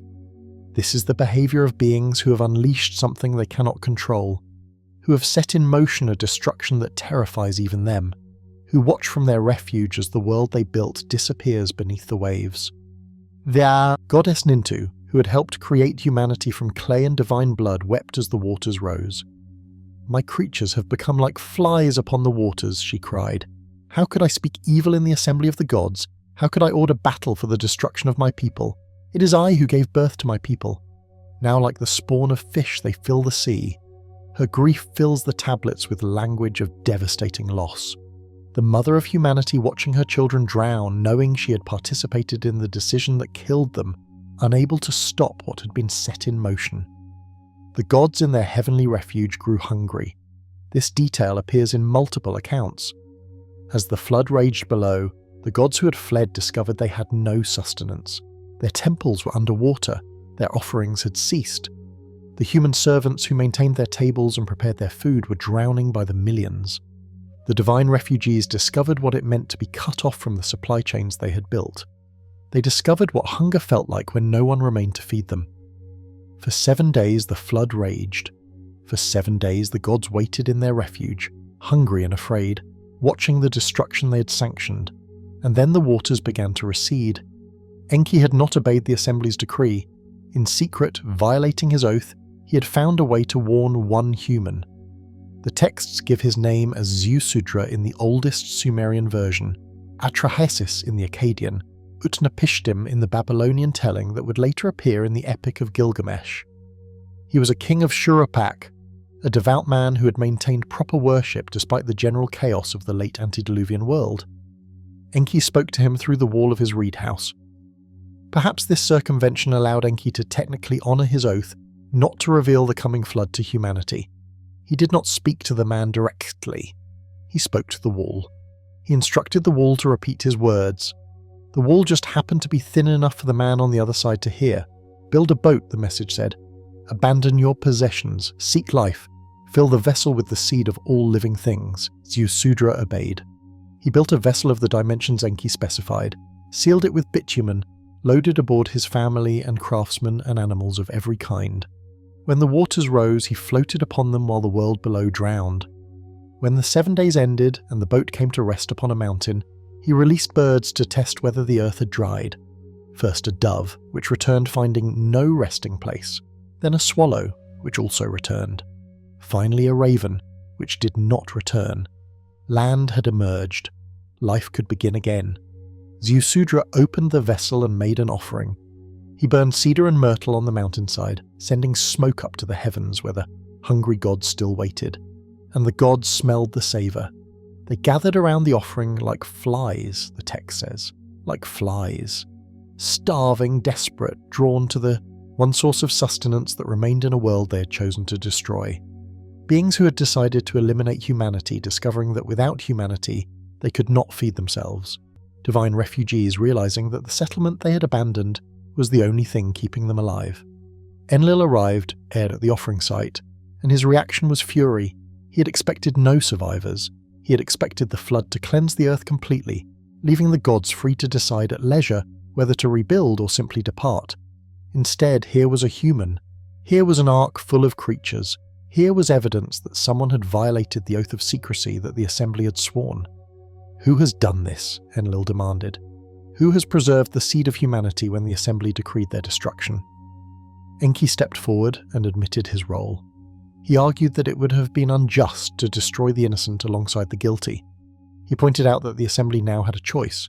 They could kill the survivors and face the labour of creating a new workforce from scratch, or they could accept what had been preserved and establish new terms for the relationship between gods and humanity. The debate that followed reshaped the world. Enlil eventually relented. He accepted the survival of Ziusudra and his family. But the terms he imposed were strange, almost cruel in their apparent generosity. Ziusudra was granted something like immortality. He and his wife would live forever, never aging, never dying, but they would not remain among humanity. They were taken to a distant place, to the mouth of the rivers, to a land called Dilmun that scholars have tentatively identified with the Persian Gulf region. There they would dwell alone, separated from the human world that would rebuild from their descendants. This was not a reward, it was a quarantine. Ziusudra knew too much. He had spoken with a god directly. He had witnessed the flood and understood what had caused it. He possessed knowledge that could not be allowed to circulate among the general human population. So he was removed, exiled to the edge of the world with the gift of eternal life to ensure he would never share his knowledge with descendants who would forget what their ancestor had seen. The humanity that rebuilt after the flood would remember only fragments, stories passed down through generations, growing more mythological with each retelling. The survivor would become a legend, a figure encountered in epic poetry, a wise man dwelling in a paradise beyond reach who might share the secret of immortality with heroes brave enough to seek him. But he would never return to human society. He would remain quarantined forever, his knowledge contained, his testimony sealed. After the flood, everything changed. The tablets record a fundamental shift in the relationship between gods and humanity. The era of direct communion ended. The Anunnaki, who had walked among mortals and governed cities in person, began to withdraw. They spoke through dreams instead of dialogue. They sent omens instead of appearing directly. They established priesthoods to interpret their will rather than expressing it themselves. The phrase that appears in post-flood text is significant. Kingship was lowered from heaven, not descended, lowered, as if by a chain or rope, as if the connection between heaven and earth once seamless, had become mechanical, something deliberately extended rather than naturally present. The gods were pulling back. They were raising the bridge that connected their realm to the human world. When the king list describes post-flood rulers, their reign lengths shrink dramatically. The pre-flood kings ruled for tens of thousands of years, numbers that may encode astronomical cycles or may describe beings who are not quite human. The post-flood kings rule for centuries, then decades, then lifespans recognizable as human. Something had changed in what kingship meant. The direct divine presence that had characterized early rule was fading into memory. Humans began building ziggurats, those massive stepped towers that defined Mesopotamian architecture for millennia. They were not temples in the simple sense, they were landing platforms, attempts to maintain connection with gods who were departing, structures that reached toward heaven because heaven was no longer reaching down. At the top of each ziggurat was a chamber prepared for divine visitation. A bed, a table, offerings of food and drink. The priests would climb the steps, perform the rituals, leave the offerings, and wait. Sometimes, perhaps in the early generations after the flood, the gods still came. They descended to rest in the chambers built for them. They ate the offerings, they communed with the priests who served them. But as centuries passed, the visitations grew less frequent. The gods came rarely, then almost never. The chambers remained empty. The offerings went uneaten. The priests maintained the rituals because ritual was all that remained, but the gods for whom the rituals were performed had stopped responding. The texts from later periods contain notes of confusion and desperation. Why have the gods withdrawn? What sin has caused them to turn their faces away? The prayers become increasingly plaintive, the rituals increasingly elaborate, as if enough devotion might summon back beings who had decided to leave. But the gods did not return. Not in the way they had been present before the flood. They sent dreams. They influenced events. They answered certain prayers and ignored others according to logic humans could not discern. But the era of walking among mortals, of governing cities directly, of descending to eat at human tables, was over. Read this through the lens of refugee psychology, and a pattern emerges. Communities that have experienced catastrophic displacement sometimes attempt to rebuild in new locations. They establish settlements, extract resources, create infrastructure for long-term survival. But such attempts do not always succeed. Sometimes the new settlement fails. Sometimes the costs of maintaining presence exceed the benefits. Sometimes the internal conflicts that displacement creates tear the community apart. When this happens, the refugees face a choice. They can continue pouring resources into a failed project, or they can cut their losses and to move on. The Anunnaki had watched the flood destroy everything they had built on Earth. They had seen their human servants drowned by the millions. They had cowered in heaven while the world they had constructed from the ruins of their first home was washed away. They had starved in their refuge until a single survivor provided offerings, and they had confronted the reality that even among themselves, they could not maintain unity. Enki had violated the assembly's decree. The fraternal conflict between him and Enlil had reached a point where fundamental agreements could not hold. If they could not trust each other to honour oaths made in council, how could they continue to function as a governing body? The flood may have been the moment when the Anunnaki decided that Earth was not worth the effort. The settlement had failed. The internal conflicts were unresolvable. The human workforce, which had been created to ease their burden, had become a source of constant difficulty. Perhaps it was time to reduce their presence, to let humanity develop on its own, to maintain minimal connection while focusing resources elsewhere. Where did they go? The tablets do not say clearly. Perhaps they returned to the heavens from which they had descended. Perhaps they departed for other worlds in a solar system that had once contained their home. Perhaps they simply died over the centuries and millennia that followed. Their numbers too depleted to sustain a permanent presence, their offspring too few to replace what was lost. Or perhaps they remain in some form, at some distance, observing the descendants of their creation as we spread across the planet they once tried to colonize. The ziggurats still stand, or rather, their ruins still rise from the plains of Iraq and Iran.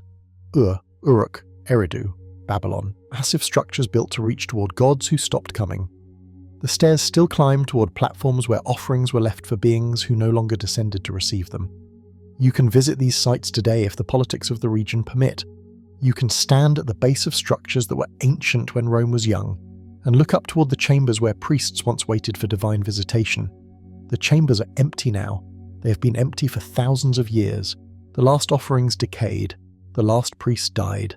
The gods for whom all of this was built never returned to explain why they left or where they went. In the silence of those ruins, in the empty chambers at the summit of crumbling ziggurats, you can feel what the ancients must have felt in the centuries after. The withdrawal, the abandonment, the confusion, the desperate hope that maintained rituals might somehow summon back the presence that had departed. They built higher towers, they performed more elaborate ceremonies, they composed more fervent prayers, and the gods did not answer. Not because the gods were cruel or indifferent, perhaps, but because the gods were gone, because the refugees who had descended from heaven to earth had finally decided that this settlement could not sustain them. Because the trauma of the flood, added to the trauma of their original displacement, had broken something that could not be repaired. The relationship between the Anunnaki and humanity ended not with a battle or a pronouncement, but with a gradual withdrawal into silence. They stopped coming. They stopped speaking. They became memories, then legends, then myths. Their temples crumbled. Their cities buried themselves beneath sand and time. Their tablets waited in the darkness for someone to dig them up and read what they had left behind.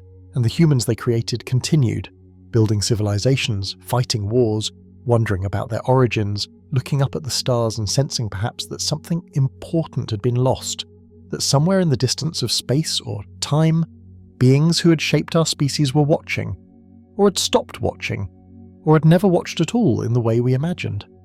The great silence began after the flood, and it continues to this day. The gods do not answer prayers the way the tablets say they once did. The heavens do not open to reveal divine councils debating human fate. We are alone with our inheritance, the descendants of a created species whose creators departed so long ago that only fragments of memory remain. The ziggurats reach toward empty sky. The offerings feed only birds and insects. The priests are long dead and no one has replaced them because there is no one to serve. Whatever the Anunnaki were, wherever they went, they left behind a world that learned to survive without them. And in that survival, in the civilizations we built from the fragments they left behind, perhaps we have finally become what they could never quite control. Beings who no longer need our creators. Beings who have inherited their knowledge without inheriting their trauma. Beings who might someday understand what they were fleeing from, and why they could never find rest, not even on a world they had shaped for themselves, not even among a species they had made to serve them. The silence stretches across millennia. The empty chambers at the summit of the ziggurats hold nothing but dust and memory. And somewhere, in archives and museums, the tablets wait, preserving the testimony of those who watched the gods withdraw, waiting for someone to read their witness and understand. When the gods withdrew, they did not leave empty-handed, but neither did they take everything. The tablets describe a legacy passed down from the Anunnaki to humanity, a collection of gifts or perhaps tools that would allow civilization to continue even after direct divine supervision ended. The Sumerians called these the Me. The word has been translated many ways across the century and a half since scholars first encountered it. Divine decrees, sacred ordinances, fundamental principles, but none of these translations quite capture what the tablets actually describe, because the Me, as the texts present them, behave less like abstract concepts and more like technology. They can be carried, they can be stored, they can be stolen, they can be loaded onto a boat and transported from one city to another. They can be counted, catalogued, and transferred from one owner to another through deliberate action. The most detailed account of the Me appears in a text scholars call Inanna and Enki. The story describes the goddess Inanna, ambitious and cunning, travelling from her city of Uruk to visit Enki in his domain at Eridu. Enki, keeper of wisdom and guardian of the Me, welcomes his guest with a feast. He drinks deeply, growing intoxicated as the celebration continues, and in his drunkenness he begins giving gifts. One by one he transfers the Me to Inanna, kingship, truth, the descent into the underworld, sexual intercourse, the art of the hero, prostitution, music, the craft of the carpenter, the craft of the coppersmith, scribal arts, leatherworking, building, wisdom, attention, purification, fear, terror, strife, peace, weariness, victory, counsel, judgment, decision-making. Over 100 Me are named across various versions of the text, each one a discrete item that Enki can give and Inanna can receive. She loads them onto her boat of heaven and sets sail for Uruk, carrying civilization itself across the waters. When Enki sobers and realizes what he has done, he sends monsters to reclaim his gifts. But Inanna evades or defeats each pursuer. She arrives at Uruk with her cargo intact, and the Emi are unloaded at the quay while the city celebrates. From that day forward, Uruk possesses what Eridu has lost. The center of civilization shifts because the technology of civilization has physically moved. Consider what this narrative actually describes. Abstract concepts like kingship and truth and sexual intercourse being loaded onto a boat, being transported across physical space, being stored in a new location where they can be accessed and utilized. This is not the language of philosophy or theology. This is the language of data transfer, of information storage, of technology that encodes knowledge in portable form so that it can survive the loss of those who originally possessed it. The complete list of the me reads like a catalogue of everything necessary to maintain advanced civilization. There are me for government and administration, kingship, the throne, the scepter, the crown. There are me for military capability, the art of warfare, the destruction of cities, the making of weapons. There are me for religion and ritual, the descent to the underworld, the craft of the exorcist, the sacred offices of various priesthoods. There are me for sexuality and reproduction, sexual intercourse, prostitution, the art of lovemaking. There are me for crafts and trades, metalworking, woodworking, leatherworking, the building arts. There are me for music and performance, the drum, the harp, the art of song. There are me for emotional and psychological states, fear, terror, strife, peace, weariness, rejoicing. There are me for cognitive functions, wisdom, attention, judgment, decision-making, counsel. How can an emotional state be stored and transferred? How can wisdom be loaded onto a boat? The question seems absurd until you consider what information technology actually does. We encode knowledge into physical media. We store complex systems in forms that can be copied and distributed. We create databases of procedures, protocols, and institutional knowledge that allow organizations to function even when the original experts depart. A modern corporation does not cease to exist when its founders retire. Their knowledge has been encoded into training manuals, standard operating procedures, institutional structures, and digital records.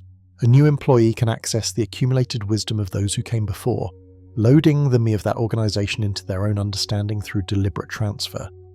What if the me were something similar? Not abstract concepts magically imbued with divine power, but encoded knowledge. Technology in the most fundamental sense. Information stored in forms that could survive the departure of those who originally possessed it. The Anunnaki were leaving. They had decided after the flood that direct involvement in human affairs was no longer sustainable.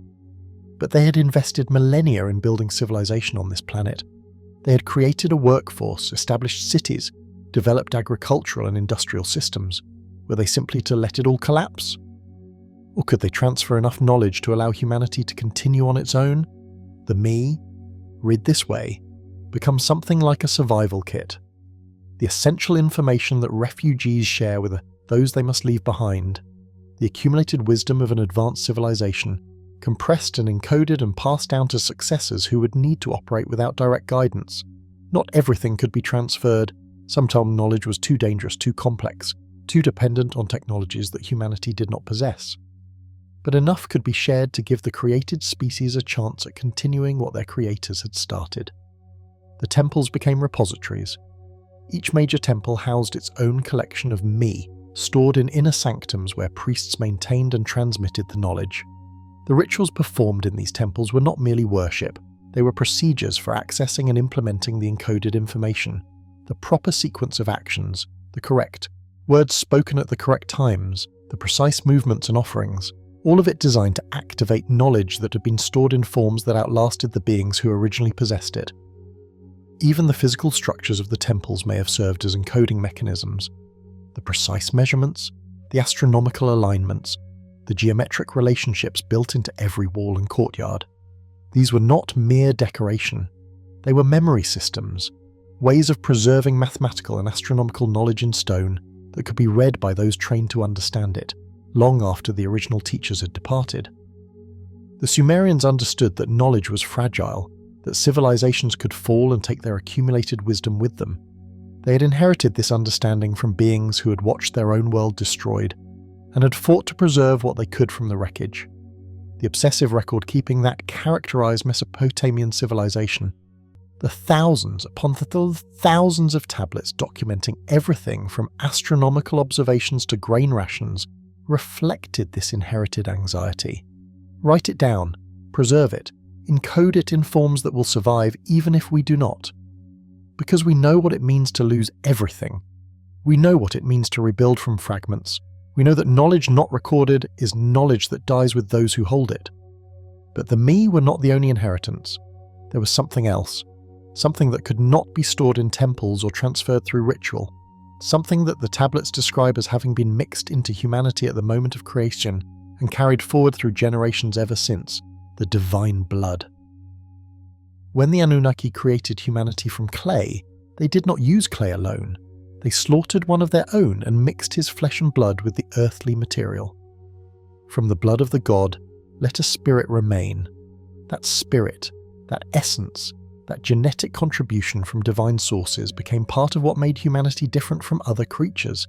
It gave humans the intelligence to follow instructions, the initiative to solve problems, the capacity for consciousness that distinguishes our species from the animals we share this planet with. But the tablets suggest that this divine inheritance was not distributed equally. Some humans carried more of it than others. Some bloodlines were closer to the source than others, and those bloodlines, according to the texts, produced the great heroes and kings whose achievements defined early civilization. Gilgamesh, the legendary king of Uruk, is described as 2/3 divine and 1/3 human. His mother was Ninsun, a goddess.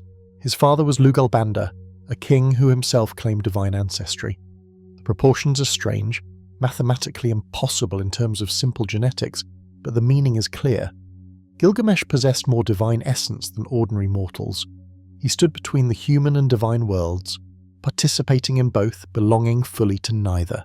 His epic, the oldest long narrative in human history, tells the story of a being who cannot accept his own mortality.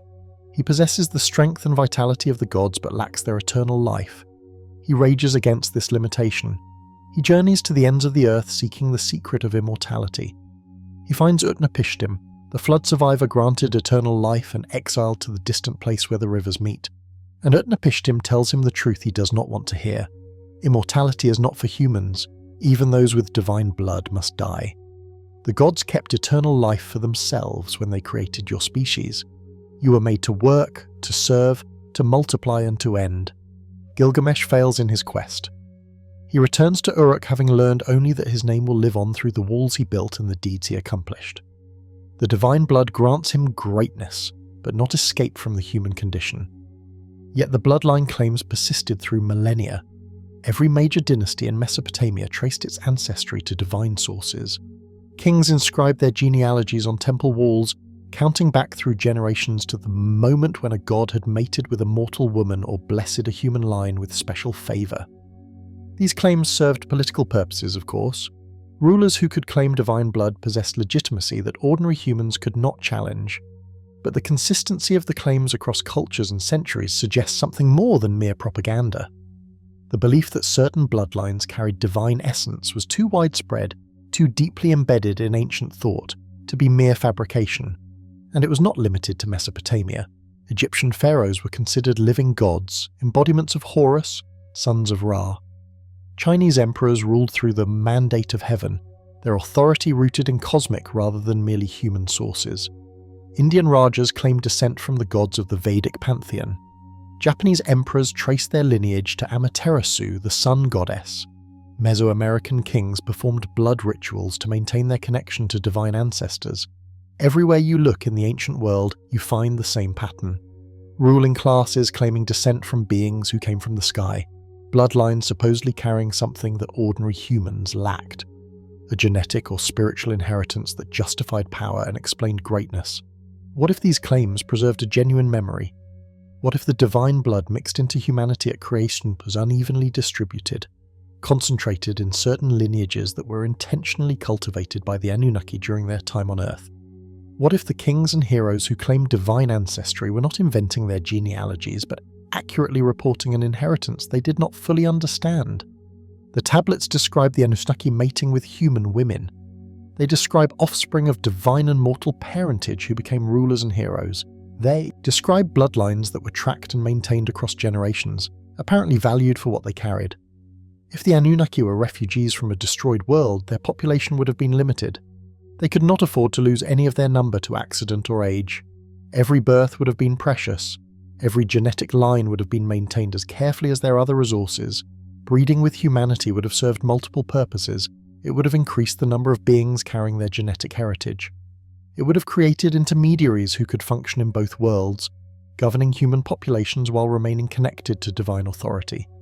It would have ensured that even if the pure Anunnaki departed or died out, something of their essence would persist in the species they had created. The divine blood becomes, in this reading, a backup system, a way of preserving genetic information in a population large enough to survive catastrophes that might eliminate a smaller group. The me encoded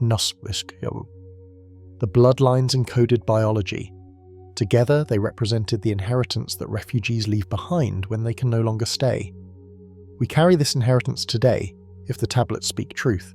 Somewhere in our genetic code may be sequences that trace back to beings who did not originate on this planet.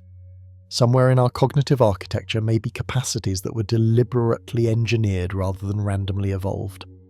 The intelligence that distinguishes humanity from other species, the drive to build civilizations and record our knowledge. The strange sense that we are meant for more than mere survival. Perhaps these are not accidents of evolution. Perhaps they are features designed into our species by beings who wanted to ensure their legacy would persist even after they departed. The temples are ruins now. The rituals are no longer performed. The me, whatever form they actually took, have been lost or transformed beyond recognition. But the bloodlines continue, generation after generation, century after century, carrying forward whatever the Anunnaki placed within them when they mixed divine essence with earthly clay. We do not know what we inherited. We do not fully understand the capabilities that were encoded into our species at its creation. But the tablets suggest that the Anunnaki did not leave us empty. They departed, yes. They withdrew from direct involvement and fell silent across the millennia. But they left us the tools to continue. The knowledge to build civilizations, the biology to carry their essence forward, the potential to become perhaps what they hoped we might become when they shaped us from mud and blood in the desperate years after their arrival on a world that was never meant to be their home. They me wait to be rediscovered. The bloodlines continue to carry whatever they carry, and somewhere in the interaction between encoded knowledge and inherited capacity, humanity continues the work that the Anunnaki began, building, recording, preserving, reaching toward the heavens from which our creators descended, wondering if we might someday understand what they left behind, and why. The Sumerians were not alone in remembering beings who descended from the heavens to teach humanity the arts of civilization. Across the world, separated by oceans and millennia, cultures that had no contact with Mesopotamia preserved remarkably similar accounts. Teachers from the sky, bringers of knowledge, civilizers who arrived from elsewhere, established the foundations of organized society, and then departed, leaving behind promises of return that never quite came true. The pattern repeats so consistently that coincidence becomes difficult to accept. Either every ancient culture independently invented the same story, or they were all remembering fragments of the same original. The Hebrew tradition preserves one of the most detailed parallels in a collection of texts that did not make it into the canonical Bible but circulated widely in the ancient world. The Book of Enoch, attributed to the great-grandfather of Noah, describes beings called the Watchers. They were angels, according to the text, members of the heavenly host assigned to observe humanity from a distance, but they did not maintain their distance. They descended. The text is specific about what happened. 200 Watchers came down upon the summit of Mount Hermon. They swore an oath together, binding themselves to the course they had chosen. And then they took human wives. The offspring of these unions were giants, beings of immense size and appetite who consumed the resources of humanity and eventually turned to violence and cannibalism. But the Watchers did more than breed with mortal women. They taught. The text names specific Watchers and the knowledge each one shared. Azazel taught humanity the making of swords and knives and shields and breastplates. He revealed the metals of the earth and the art of working them. He taught the beautifying of the eyelids and all manner of costly stones and dyes. Semjeza taught enchantments and root cuttings. Amaros taught the resolving of enchantments. Barakijal taught astrology. Kokabel taught the constellations. Sariel taught the course of the moon. Each watcher possessed specific knowledge and shared it with specific humans. The list reads less like angelic gifts and more like a technology transfer. Metallurgy, cosmetics, astronomy, herbal medicine, military science, the skills necessary to build civilization, passed from beings who possessed them to beings who did not.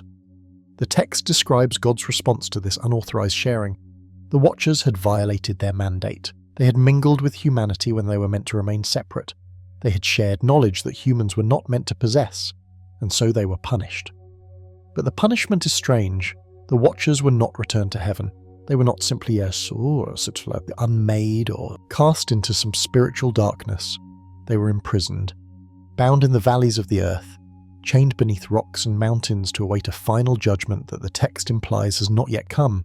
They remain, according to this tradition, trapped somewhere beneath the surface of the world they were sent to observe, unable to return to their origin, unable to fully participate in the civilization they helped create, caught between realms belonging to neither, waiting in darkness for a resolution that never arrives. Consider the parallel to the Anunnaki, beings who descended from the heavens, beings who mingled with humanity and produced offspring, beings who taught the technologies of civilization, beings who could not or would not return to the place they came from. The Hebrew tradition calls them fallen angels and frames their descent as sin. The Sumerian tradition calls them gods and frames their descent as purposeful settlement. But the structure of the narrative is identical. Teachers from the sky who shared what they knew and then could not go home. Thousands of miles away in the highlands of the Andes, another civilization preserved another version of the same story. The Inca and their predecessors spoke of Viracocha, a being who emerged from the waters of Lake Titicaca after a great flood had destroyed the previous world. He was tall, the traditions say, pale-skinned, bearded. He wore long robes and carried a staff. He did not look like the indigenous people among whom he appeared. Viracocha travelled across the land teaching. He taught agriculture, the cultivation of crops that would sustain the Andean civilizations for millennia. He taught architecture, the construction of temples and cities that still astonish modern engineers with their precision. He taught astronomy, the tracking of celestial cycles that would become the foundation of Andean calendrical systems. He taught governance, the organization of society into structures that could manage large populations across difficult terrain, and then he left. The traditions say he walked to the coast and departed across the water, heading west into the Pacific. He promised to return someday, though the promises were vague about when. The people he had taught waited for generations, maintaining the knowledge he had shared, watching the western horizon for signs of his reappearance. When Spanish conquistadors arrived in the 16th century, some indigenous people initially wondered if Viracocha had finally returned. The strangers were tall, pale-skinned, bearded, wearing long robes, carrying staffs. They came from across the water, from the direction Viracocha had departed. The resemblance was strong enough to create fatal hesitation in some of the initial encounters, a moment of religious confusion that the Spanish exploited ruthlessly. But the Spanish were not Viracocha. They did not come to teach. They came to conquer, and the civilization that had waited millennia for the return of its divine instructor was destroyed by beings who wore his appearance but not his purpose. In Mesoamerica, a similar figure appeared under different names. The Maya called him Kukulkan. The Aztecs called him Quetzalcoatl, the feathered serpent. He too was described as a civilizer, a teacher who arrived from elsewhere and established the foundations of organized society. He taught writing and mathematics. He taught the calendar system that tracked celestial cycles with remarkable accuracy. He taught agriculture and architecture and the crafts that distinguished civilization from barbarism. And like Viracocha, he departed. The traditions disagree about why. Some say he was driven out by rival gods or sorcerers. Some say he left willingly, disgusted by the violence and human sacrifice that had corrupted the civilization he founded. Some say he simply completed his work and returned to the place he came from. But all the traditions agree that he promised to return. One day, the feathered serpent would come back from the east from across the water to reclaim the civilization he'd created. The Aztecs too experienced the terrible irony of this promise when Cortés arrived from the east with his ships and horses and weapons. The initial uncertainty about whether Quetzalcoatl had returned contributed to the hesitation that allowed a few hundred Spaniards to overthrow an empire of millions. The promise of return became a vulnerability. The memory of a departed teacher became an opening for destruction. Why would so many cultures preserve such similar stories? The standard scholarly explanation invokes universal psychology. Humans everywhere create myths about divine teachers because we struggle to explain our own achievements. We cannot believe that our ancestors invented civilization through their own efforts, so we attribute the foundations to supernatural intervention. The gods must have taught us, because we could not have figured it out ourselves. This explanation has merit. Human psychology does tend towards certain patterns. We do seek explanations for phenomena we cannot understand. We do attribute agency to forces beyond our control, but the psychological explanation does not account for the consistency of detail across cultures. Why do these divine teachers always arrive from elsewhere, from the sky or from across the water? Why do they always depart rather than remaining to enjoy the civilizations they created? Why do they always promise to return, a promise that is never fulfilled within the time frame of the traditions that preserve it? Why is there always sadness woven through these narratives? These are not triumphant myths about powerful gods establishing their dominion. They are melancholy stories about beings who came, shared what they could, and left. The Watchers bound beneath the earth, waiting in darkness. Viracocha walking alone into the Pacific, growing smaller on the horizon until he disappeared. Quetzalcoatl departing in. Disgrace or sorrow promising return but never returning. The Anunnaki withdrawing into silence, their ziggurats left empty, their temples unattended, their presence fading from direct involvement into dream and omen, and eventually into nothing at all. There is loss in these stories. Abandonment, the pain of those left behind, and perhaps also the pain of those who left. If these are mere psychological projections, why would cultures project such unhappy narratives onto their divine founders? Why not imagine gods who stayed, gods who remained present and accessible, gods who fulfilled their promises and maintained their connections? Instead, across every continent, we find the same pattern: arrival, teaching, departure, silence, and the weight of waiting for a return that never comes.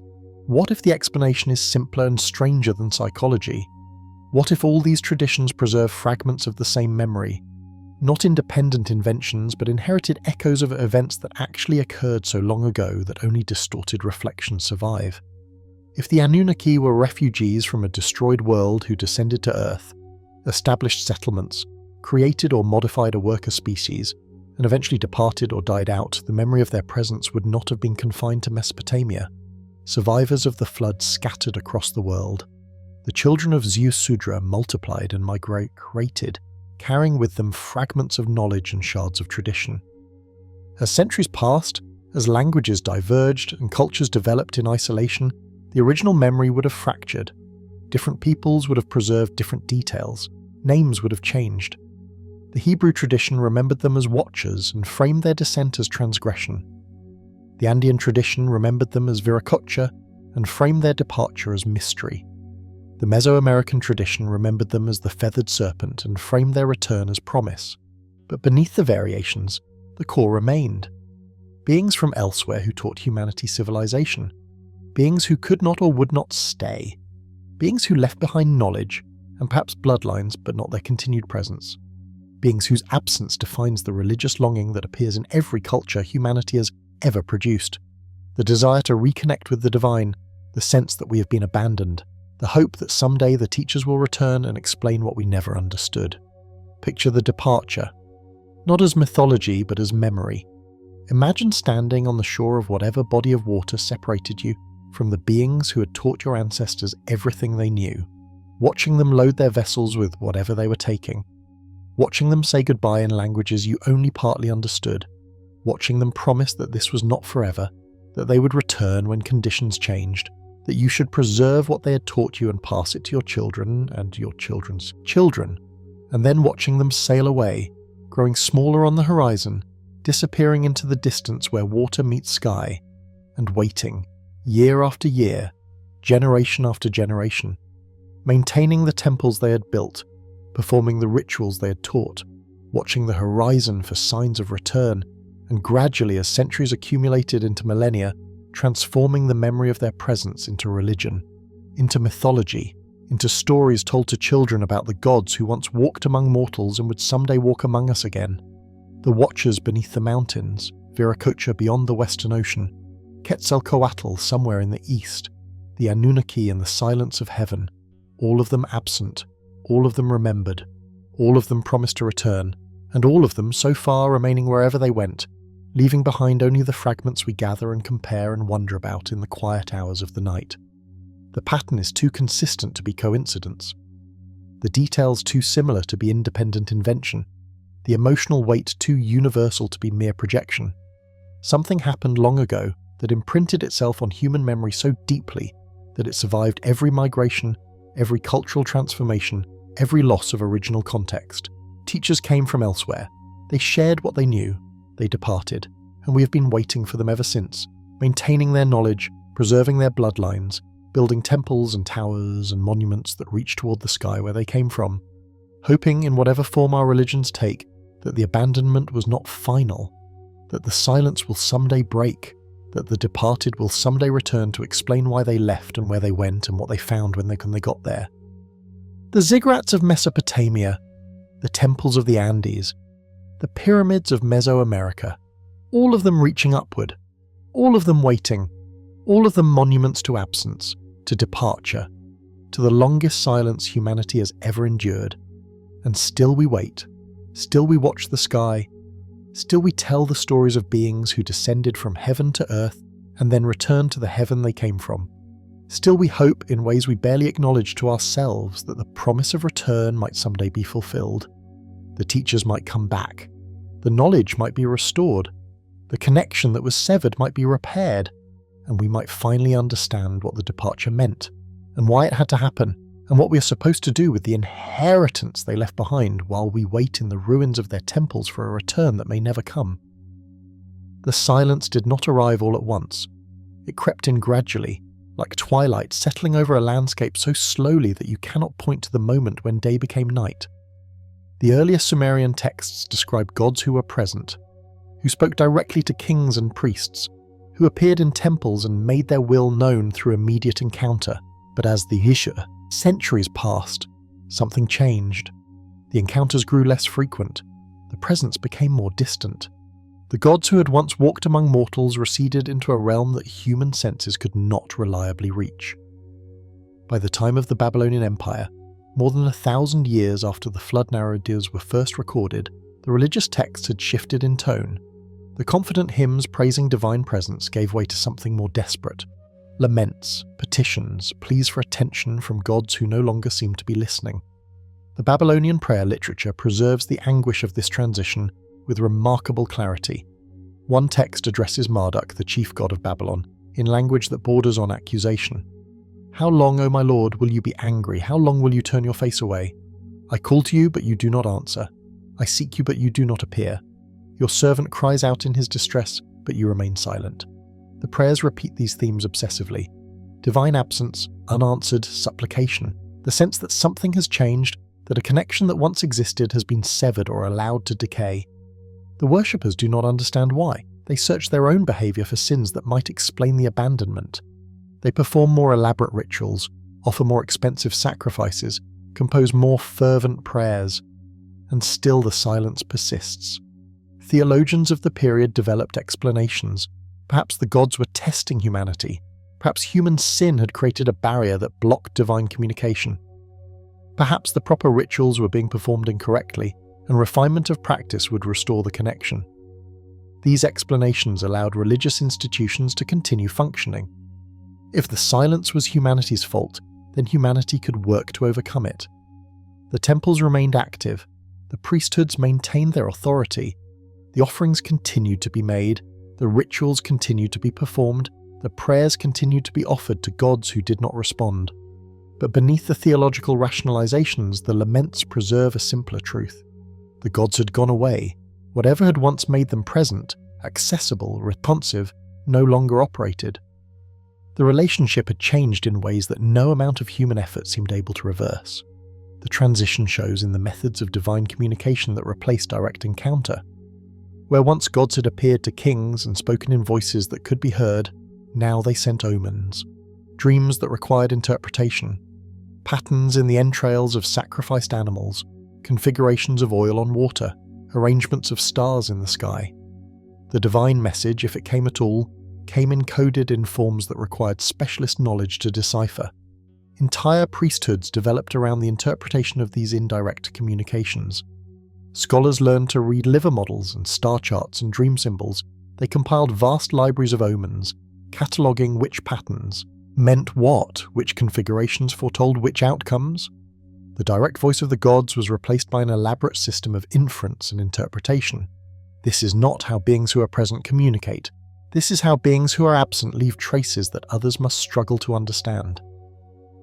The omens and dreams read less like divine speech and more like the fading signal of a transmitter moving beyond range, still detectable if you have sensitive enough equipment, still meaningful if you know how to decode it, but no longer the clear, immediate presence that the oldest texts describe.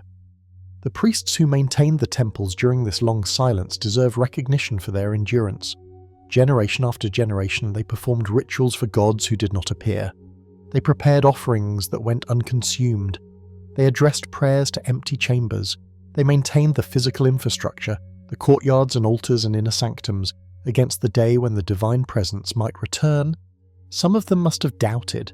Some of them must have wondered in private moments whether the gods they served were real, whether the elaborate structures of Mesopotamian religion rested on anything more than inherited tradition and institutional momentum. But they continued. They preserved the knowledge. They passed the rituals to their successors. They kept the temples functioning through centuries of silence, waiting for a return that never came. The silence reads like abandonment because that is what it was. Not cruel abandonment, perhaps.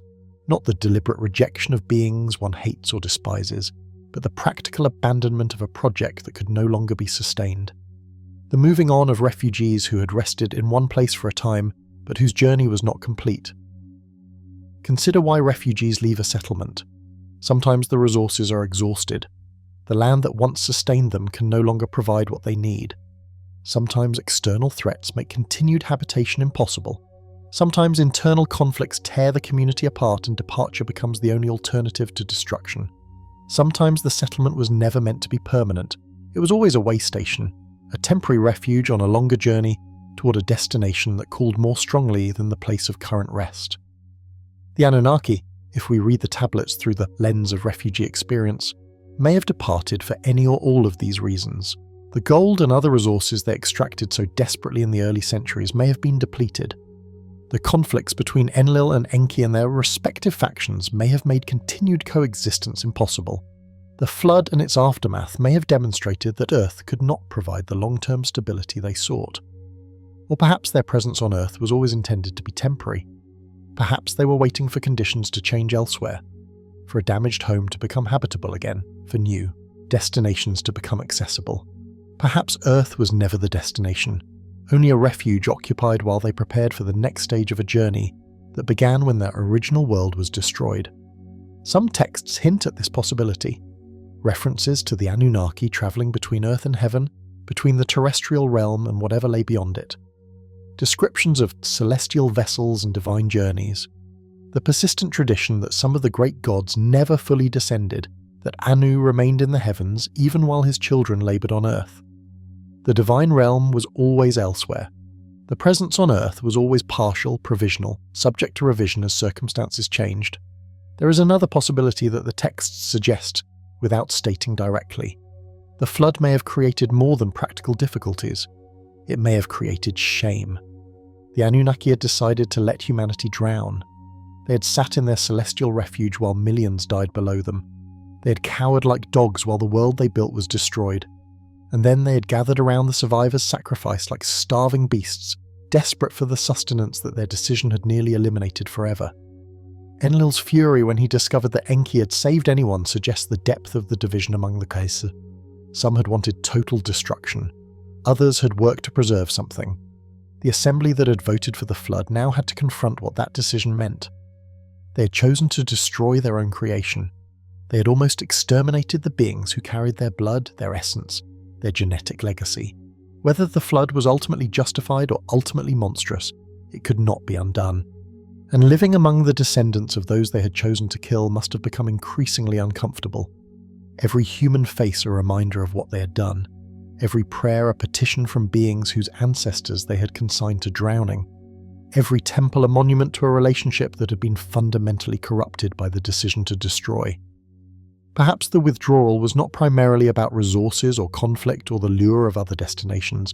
Perhaps it was about guilt, about the impossibility of facing those you have wronged, about the slow retreat of beings who could not bear to be reminded, day after day, generations after generation, of the moment when they chose annihilation and were only barely prevented from carrying it through. The silence in this reading is not divine indifference, it is divine shame, the quiet of those who cannot face what they have done, the withdrawal of those who find the presence of their victims unbearable. The gods stopped speaking because they had nothing left to say, because every word would have been an acknowledgement of the betrayal that defined their relationship with the beings they had created, and so they left. However we explain the departure, the fact of it remains. The gods who had descended from heaven to earth eventually ceased to be present in any way humans could reliably detect. The temples emptied. The rituals continued, but the responses stopped. The prayers rose into silence, and silence was all that returned. And we have lived in that silence ever since. Thousands of years of human history unfolding without the direct presence that the oldest texts describe. Civilizations rising and falling, religions evolving and transforming, science developing methods to understand the universe without reference to divine intervention. The world after the withdrawal has been our world. The world where gods are believed in but not encountered, where faith replaces experience. Where the divine, if it exists at all, exists at a distance that human senses cannot bridge. Let us gather the threads. Let us see what pattern they form when woven together. The Sumerian texts describe beings called the Anunnaki who descended from heaven to earth. These beings possessed advanced knowledge, astronomical and mathematical and technological capabilities that appeared suddenly in Mesopotamia with no developmental precursors. They organized themselves hierarchically, with different individuals or factions controlling different territories and domains. They required labor and resources, needs that should not characterize omnipotent creator gods, but that make perfect sense for refugees establishing themselves in unfamiliar territory. They created humanity through a process that reads like experimentation, mixing earthly material with their own genetic essence to produce workers capable of bearing the burden they could no longer sustain alone. They conflicted among themselves, the fraternal rivalry between Enlil and Enki escalating across centuries until it produced the decision to let the flood destroy everything they had built. They survived the flood, but something broke in its aftermath. The direct presence that had characterized earlier periods gave way to increasing distance, to communication through omens rather than encounter, to silence that deepened until it became absolute. And they left. However we understand their departure, whether as death or withdrawal or journey to other destinations, the result is the same. They are no longer here. The temples stand empty. The prayers go unanswered. The promises of return remain unfulfilled. This is the pattern, not the pattern of creator gods surveying their handiwork with satisfaction, not the pattern of cosmic powers manifesting their will through history, but the pattern of refugees, displacement from an original home, settlement in a new location under conditions of scarcity and stress, conflict among factions competing for limited resources, the creation of subordinate populations to assist with labor demands, failed attempts at stable governance culminating in catastrophe, withdrawal from direct involvement, eventual departure, leaving behind only the traces that those left behind struggle to interpret. If we read the Sumerian text through this lens, everything changes. Heaven becomes not a spiritual realm but a point of origin, a location in physical space from which the Anunnaki travelled. Their descent becomes not a metaphysical act of divine will but an actual journey, undertaken for reasons that the texts hint at without fully explaining. The cosmic catastrophe that destroyed Tiamat becomes the explanation for why they came, why refugees from a shattered world would seek new homes wherever they could find them. The labour and the rebellion and the creation of humanity become the desperate measures of a population too small to accomplish alone what survival required. The flood becomes the culmination of conflicts that displaced peoples always generate. The trauma of loss expressing itself in destruction that recapitulates the original catastrophe. The withdrawal becomes the final phase of a settlement that could not sustain itself. Refugees moving on because staying had become impossible or undesirable or both. and the silence becomes the absence of beings who are no longer here. Not gods choosing not to respond, but travelers who have departed for destinations we cannot follow. Not cosmic powers testing humanity through apparent abandonment, but former residents who have left the house empty and have moved on to other places, other projects, other attempts at building the home they lost when their original world was destroyed. This reading does not replace scholarly interpretation of these texts. It does not claim to be the definitive or exclusive truth about what the Sumerians were describing. The archaeological evidence, the linguistic analysis, the comparative mythology, all of these contribute insights that any complete understanding must incorporate. But it adds a layer. It offers a perspective that makes sense of details that other interpretations struggle to explain. It takes seriously the possibility that the Sumerians were describing something they had actually witnessed, or at least that their ancestors had witnessed and they had inherited as memory. Not fantasy elaborated into mythology, but testimony transformed by time and transmission into forms that look like mythology to us. What would it mean if this reading is correct? What would it mean for humanity if we are not the children of gods, but the inheritors of refugees? If we carry not divine blessing, but survival knowledge? If the essence mixed into our clay was not a gift freely given, but a desperate measure by beings who needed workers and had no other way to get them? It would mean that we are alone in a way that religious traditions have always denied. That the silence stretching across millennia is not a test or a mystery, but simply the absence of beings who are no longer present to respond. That the prayers rising from churches and temples and mosques and shrines are addressed to emptiness, or at best to the memory of beings who left too long ago to hear, but yes, would also mean something else. It would mean that we have survived. That whatever the Anunnaki intended when they created us, we have exceeded their expectations. We have built civilizations of our own, developed sciences they perhaps never imagined, reached toward the stars from which they descended. We have not remained the workers they designed. We have become something more. It would mean that the inheritance they left behind, the me encoded in our traditions, the essence encoded in our genes, the capacity for civilization encoded in our neurology, has proven sufficient. We do not need their direct supervision. We do not require their ongoing involvement. We have taken what they gave us and made it our own. It would mean that the silence is not tragedy but transition, not abandonment but graduation, not the ending of our story but the moment when we stopped being their project and started being ourselves. The chapter in which the Anunnaki directly guided human development has closed. The chapter in which humanity takes responsibility for its own trajectory has opened, and whatever comes next will be our achievement or our failure, not theirs. We are not the children of gods who created us in joy and watch over us with love. We are the descendants of refugees who created us in desperation and departed when their reasons for staying had exhausted themselves. We carry their trauma in our inheritance. We carry their knowledge in our traditions. We carry their essence in our cells. But we are not them. We are something they made but did not fully control, something that has outlasted their presence and will continue long after the last memory of their names has faded. The temples are ruins, the tablets are fragments, the ziggurats crumble under the weight of centuries. But we remain, building, learning, reaching, becoming whatever we are capable of becoming, without the guidance of those who first shaped us from clay and blood, and the desperate hope that something of their kind would survive the destruction of everything they had known.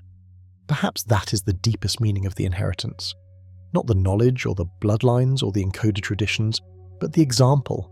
Beings who lost everything and rebuilt. Beings who carried forward what mattered through catastrophe. Beings who refused to let destruction be the final word. We are their heirs in this most fundamental sense. We too face the possibility of catastrophe.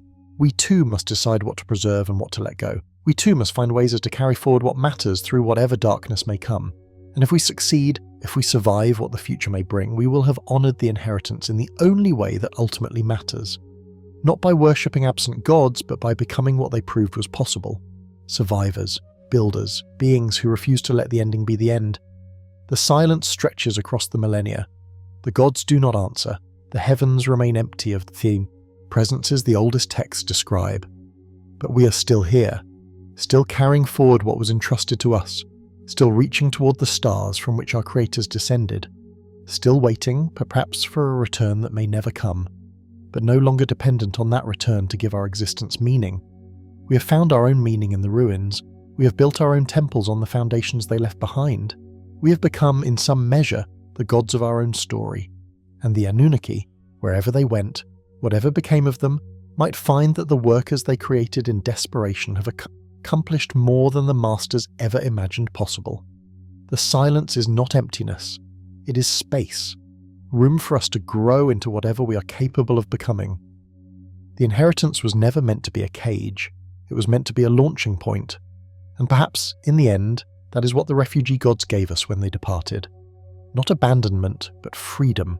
Not rejection, but release. The chance to become something more than workers, something more than servants, something that might someday find its way back to the stars from which the first teachers descended, and perhaps even understand at last what they were fleeing from, and why they could never find rest, not even on a world they had shaped for themselves, not even among a species they had made to carry their burden. The silence holds no answers, but it holds possibility, and that perhaps is enough. We have travelled far together through the clay and the silence. We have examined tablets pressed by hands that have been dust for 5,000 years.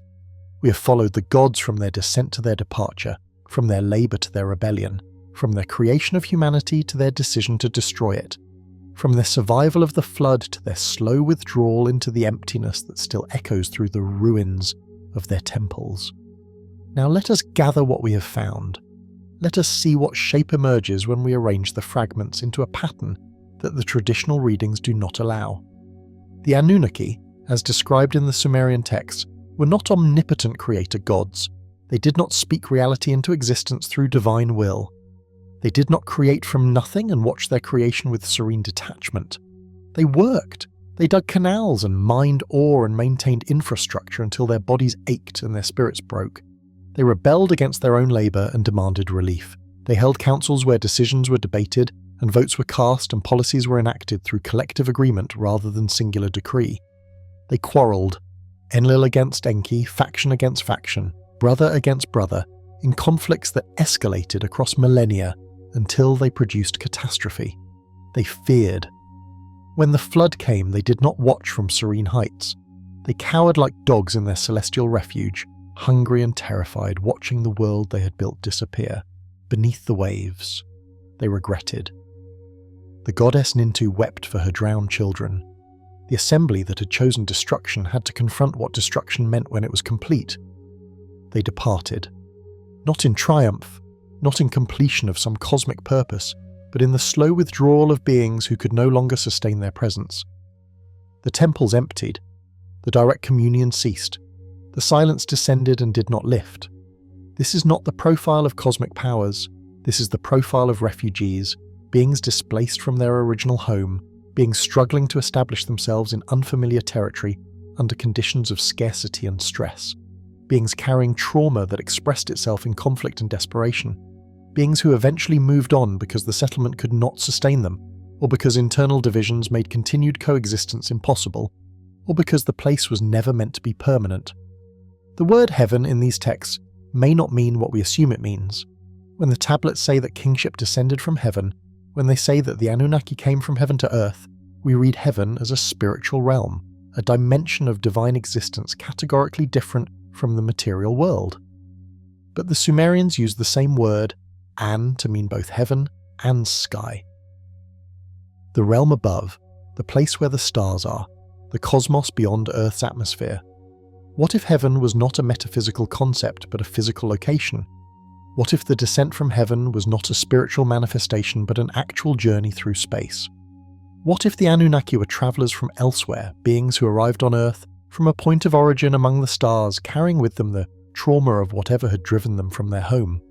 The Enuma Elish, that strange cosmological text, describes the destruction of Tiamat, a celestial body shattered in cosmic conflict, its pieces scattered to form the heavens and the earth. Scholars read this as creation mythology, the personification of cosmic forces in narrative form. But what if it preserves memory? What if somewhere in the distant past of our solar system a planet was destroyed? What if the asteroid belt, that ring of debris between Mars and Jupiter, represents not failed formation but successful destruction?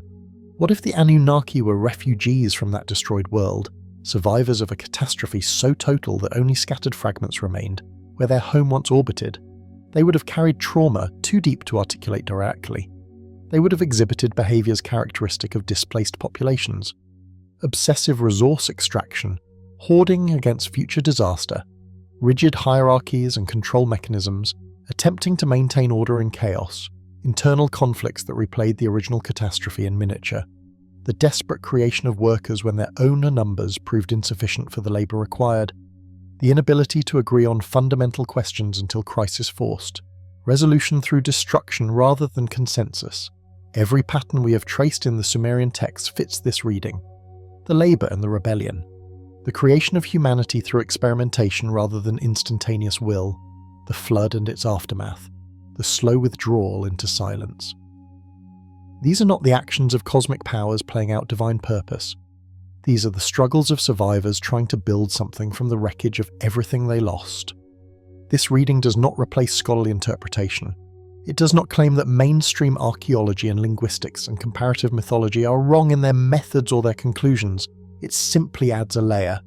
It offers a perspective that takes the text seriously as testimony rather than dismissing them as primitive fantasy. It asks what would be true of the world if the Sumerians were describing something they had actually witnessed, or at least something their ancestors had witnessed and transmitted through generations until the memory crystallized into the forms we now call mythology. The implications reach further than ancient history. If the Anunnaki were refugees, then humanity's origin story changes in fundamental ways. We are not the beloved children of cosmic creators who made us in their image and watch over us with paternal care. We are the manufactured workforce of desperate survivors who needed labour and had no other way to get it. We were not blessed into existence, we were engineered into it. The divine essence mixed into our clay was not a gift freely given, but a necessary component. The genetic material required to produce beings intelligent enough to follow instructions and initiative enough to solve problems. The me, those mysterious divine decrees that could be carried and transferred and stolen, were not magical endowments but encoded knowledge. Technology preserved in forms that could survive the departure of those who originally possessed it. The inheritance was not a blessing but survival equipment. Everything we needed to continue functioning after the gods withdrew, compressed into traditions and bloodlines and institutional structures that would persist through the silence. We are not the children of gods. We are the inheritors of loss. We carry in our genes and our cultures the legacy of beings who lost everything and rebuilt from the ruins. We are what refugees leave behind when they finally move on. The hope that something of their kind will persist, the burden of maintaining what they could not maintain themselves, the living memorial of a presence that has departed but cannot be entirely forgotten. Perhaps this changes nothing. The gods, if gods they were, are gone regardless of how we interpret their origin. The temples are still ruins. The prayers are still unanswered. The silence stretches across the same millennia whether we understand it as divine mystery or refugee departure. Nothing in our daily lives transforms because we read these ancient texts through a different lens, but perhaps it changes everything, because the meaning we assign to our origin shapes the meaning we assign to our existence.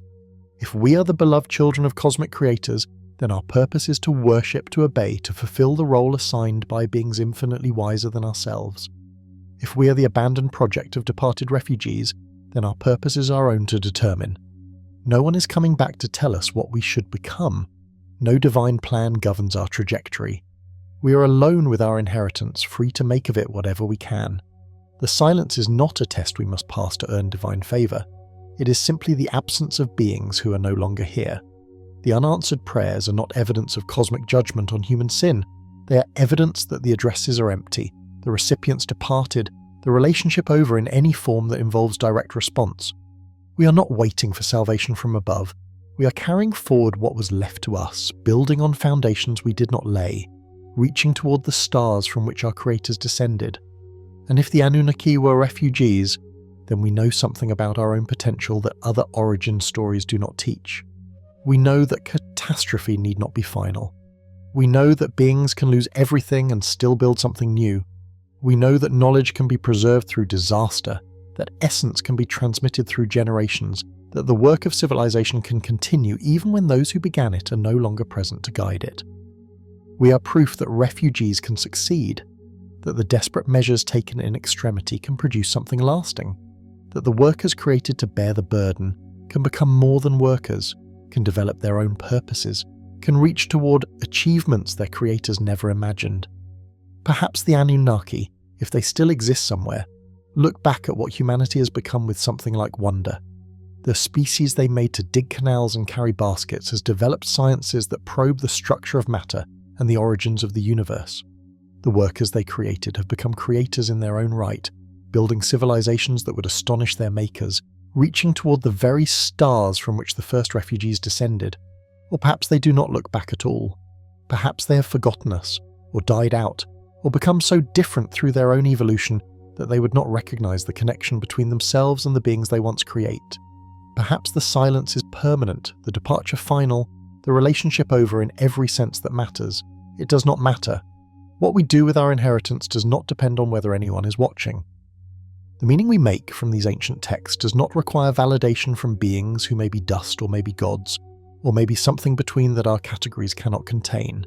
We read the tablets, we trace the patterns, we consider the possibilities.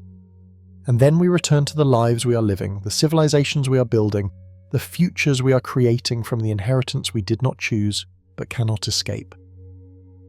The Anunnaki, whoever they were, wherever they went, left us something.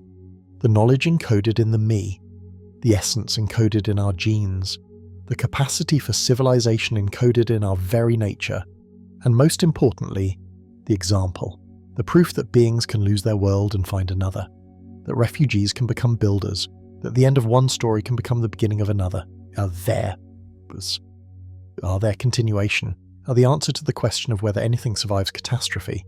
And perhaps that is the deepest meaning of the inheritance, not information or genetics or tradition, but hope, the hope that something persists, that the work matters, that even when home is destroyed and exile stretches across the stars, something of what we were can continue in what we leave behind.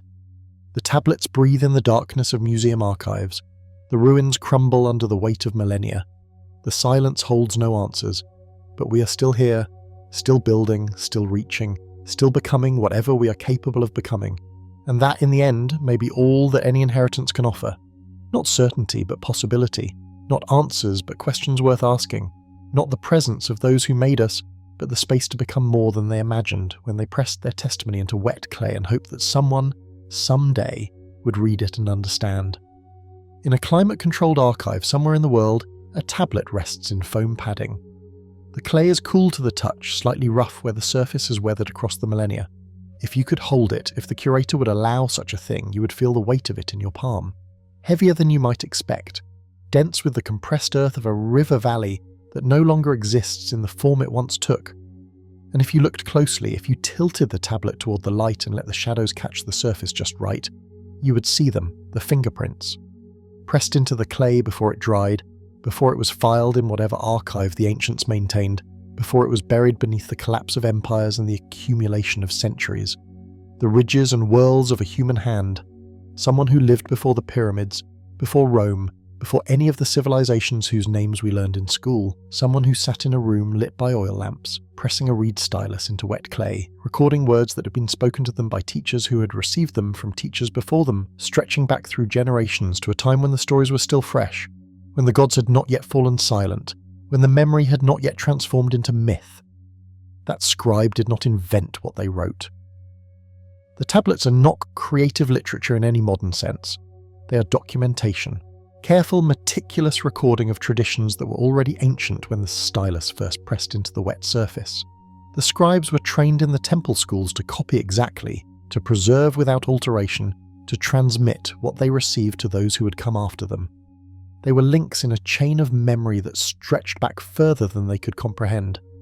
And they took their responsibility seriously. You can see it in the way the tablets were made. The consistent formatting, the careful organization, the corrections where a scribe caught an error and fixed it. These were not casual notes. These were documents created by people who understood that what they held was precious, that the knowledge encoded in these wedge-shaped marks must not be lost, that their task was to carry forward what had been entrusted to them, even if they no longer fully understood what it meant. The fingerprints testify to this. Someone held this tablet while it was still soft. Someone shaped it with hands that had been trained in the sacred craft of preservation. Someone added their own biological signature to the record before time hardened it into permanence. And now, 5,000 years later, we can press our own fingers against the glass that separates us from those ancient prints and feel, if we allow ourselves, the strange intimacy of the connection. They wrote for us. They preserved for us. They held the wet clay and marked it with testimony because they believed, or hoped, or feared that someone someday would need to read what they had recorded. We are the recipients of a message sent across an abyss of time so vast that the senders could not have imagined us any more than we can truly imagine them. Whether what they wrote was myth or memory, the weight of it remains the same. The responsibility of those who receive testimony is to receive it with the seriousness it deserves, not credulity, not blind acceptance of every claim as literal truth, but respect, attention, the willingness to sit with the strangeness of it and allow the questions to form without rushing toward comfortable answers. The Sumerians believed they were recording something important. They believed the stories of the Anunnaki, the descent from heaven, the labour and the creation, the flood and the withdrawal mattered enough to preserve through whatever catastrophes might come. They encoded their testimony in the most durable medium they possessed, clay that would outlast wood and papyrus and even stone. And they were right. Their tablets survived the fires that consumed the libraries of later empires. They survived the floods that periodically swept through the river valleys. They survived the wars and the conquests and the slow decay of the civilizations that built upon their foundations. They waited in the darkness beneath the sand for millennia until someone finally dug them up and learned to read what they said.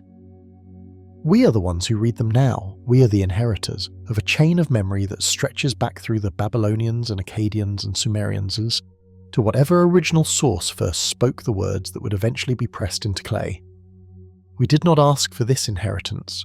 We did not choose to be the generation that would hold these fragments and decide what they mean. But the responsibility is ours nonetheless. We stand at the end of the chain. What we do with the testimony determines whether the chain continues or breaks, whether the message the ancient scribes worked so hard to preserve reaches anyone beyond us, or whether it ends here, read but not understood, examined but not received, dismissed as primitive mythology by descendants too sophisticated to take seriously the witness of their ancestors. The desert wind still blows across Iraq. It carries dust that was once temples, particles of mud brick that were shaped by hands and baked by sun and raised toward the heavens by people who believed they were building homes for gods who had promised to return. Those temples are ruins now, the walls have collapsed, the courtyards are filled with sand. The inner sanctums where offerings were left for divine beings stand open to the sky, their roofs long gone, their purpose forgotten by everyone except the scholars who study what remains. But the tablets endure. In museums and universities and private collections around the world, the clay still holds its wedge-shaped marks. The testimony waits, patient and silent, for readers willing to approach it not as curiosity but as communication. Not as artifact but as message. Not as the quaint beliefs of primitive people, but as the desperate preservation of something those people believed mattered more than their own lives. They wrote in a language no one speaks anymore. They wrote about gods no one worships anymore. They wrote about a world that has been buried so deep beneath the present that only archaeology can reach it. But they wrote for us. They held the clay and pressed the stylus and added their fingerprints because they believed that someday someone would need to know what they knew, that the memory they carried must not be allowed to die, that the chain must continue even if they could not see where it would lead. We are where it led. We are the readers they imagined without being able to picture. We are the future they trusted would exist, that would care, that would want to understand, and now we must decide what to do with what they left us, the questions they raised, the patterns they preserved, the testimony that may be myth or may be memory or may be something between that our categories cannot quite contain. The wind carries dust across the ruins. The tablets breathe in the darkness of their archives. The fingerprints of ancient scribes hold their permanent witness. And somewhere pressed into clay by hands that fled from fire and found water, the testimony waits, patient, silent, wondering if anyone will ever read it as what it claims to be, not the beginning of a story, but the ending of one.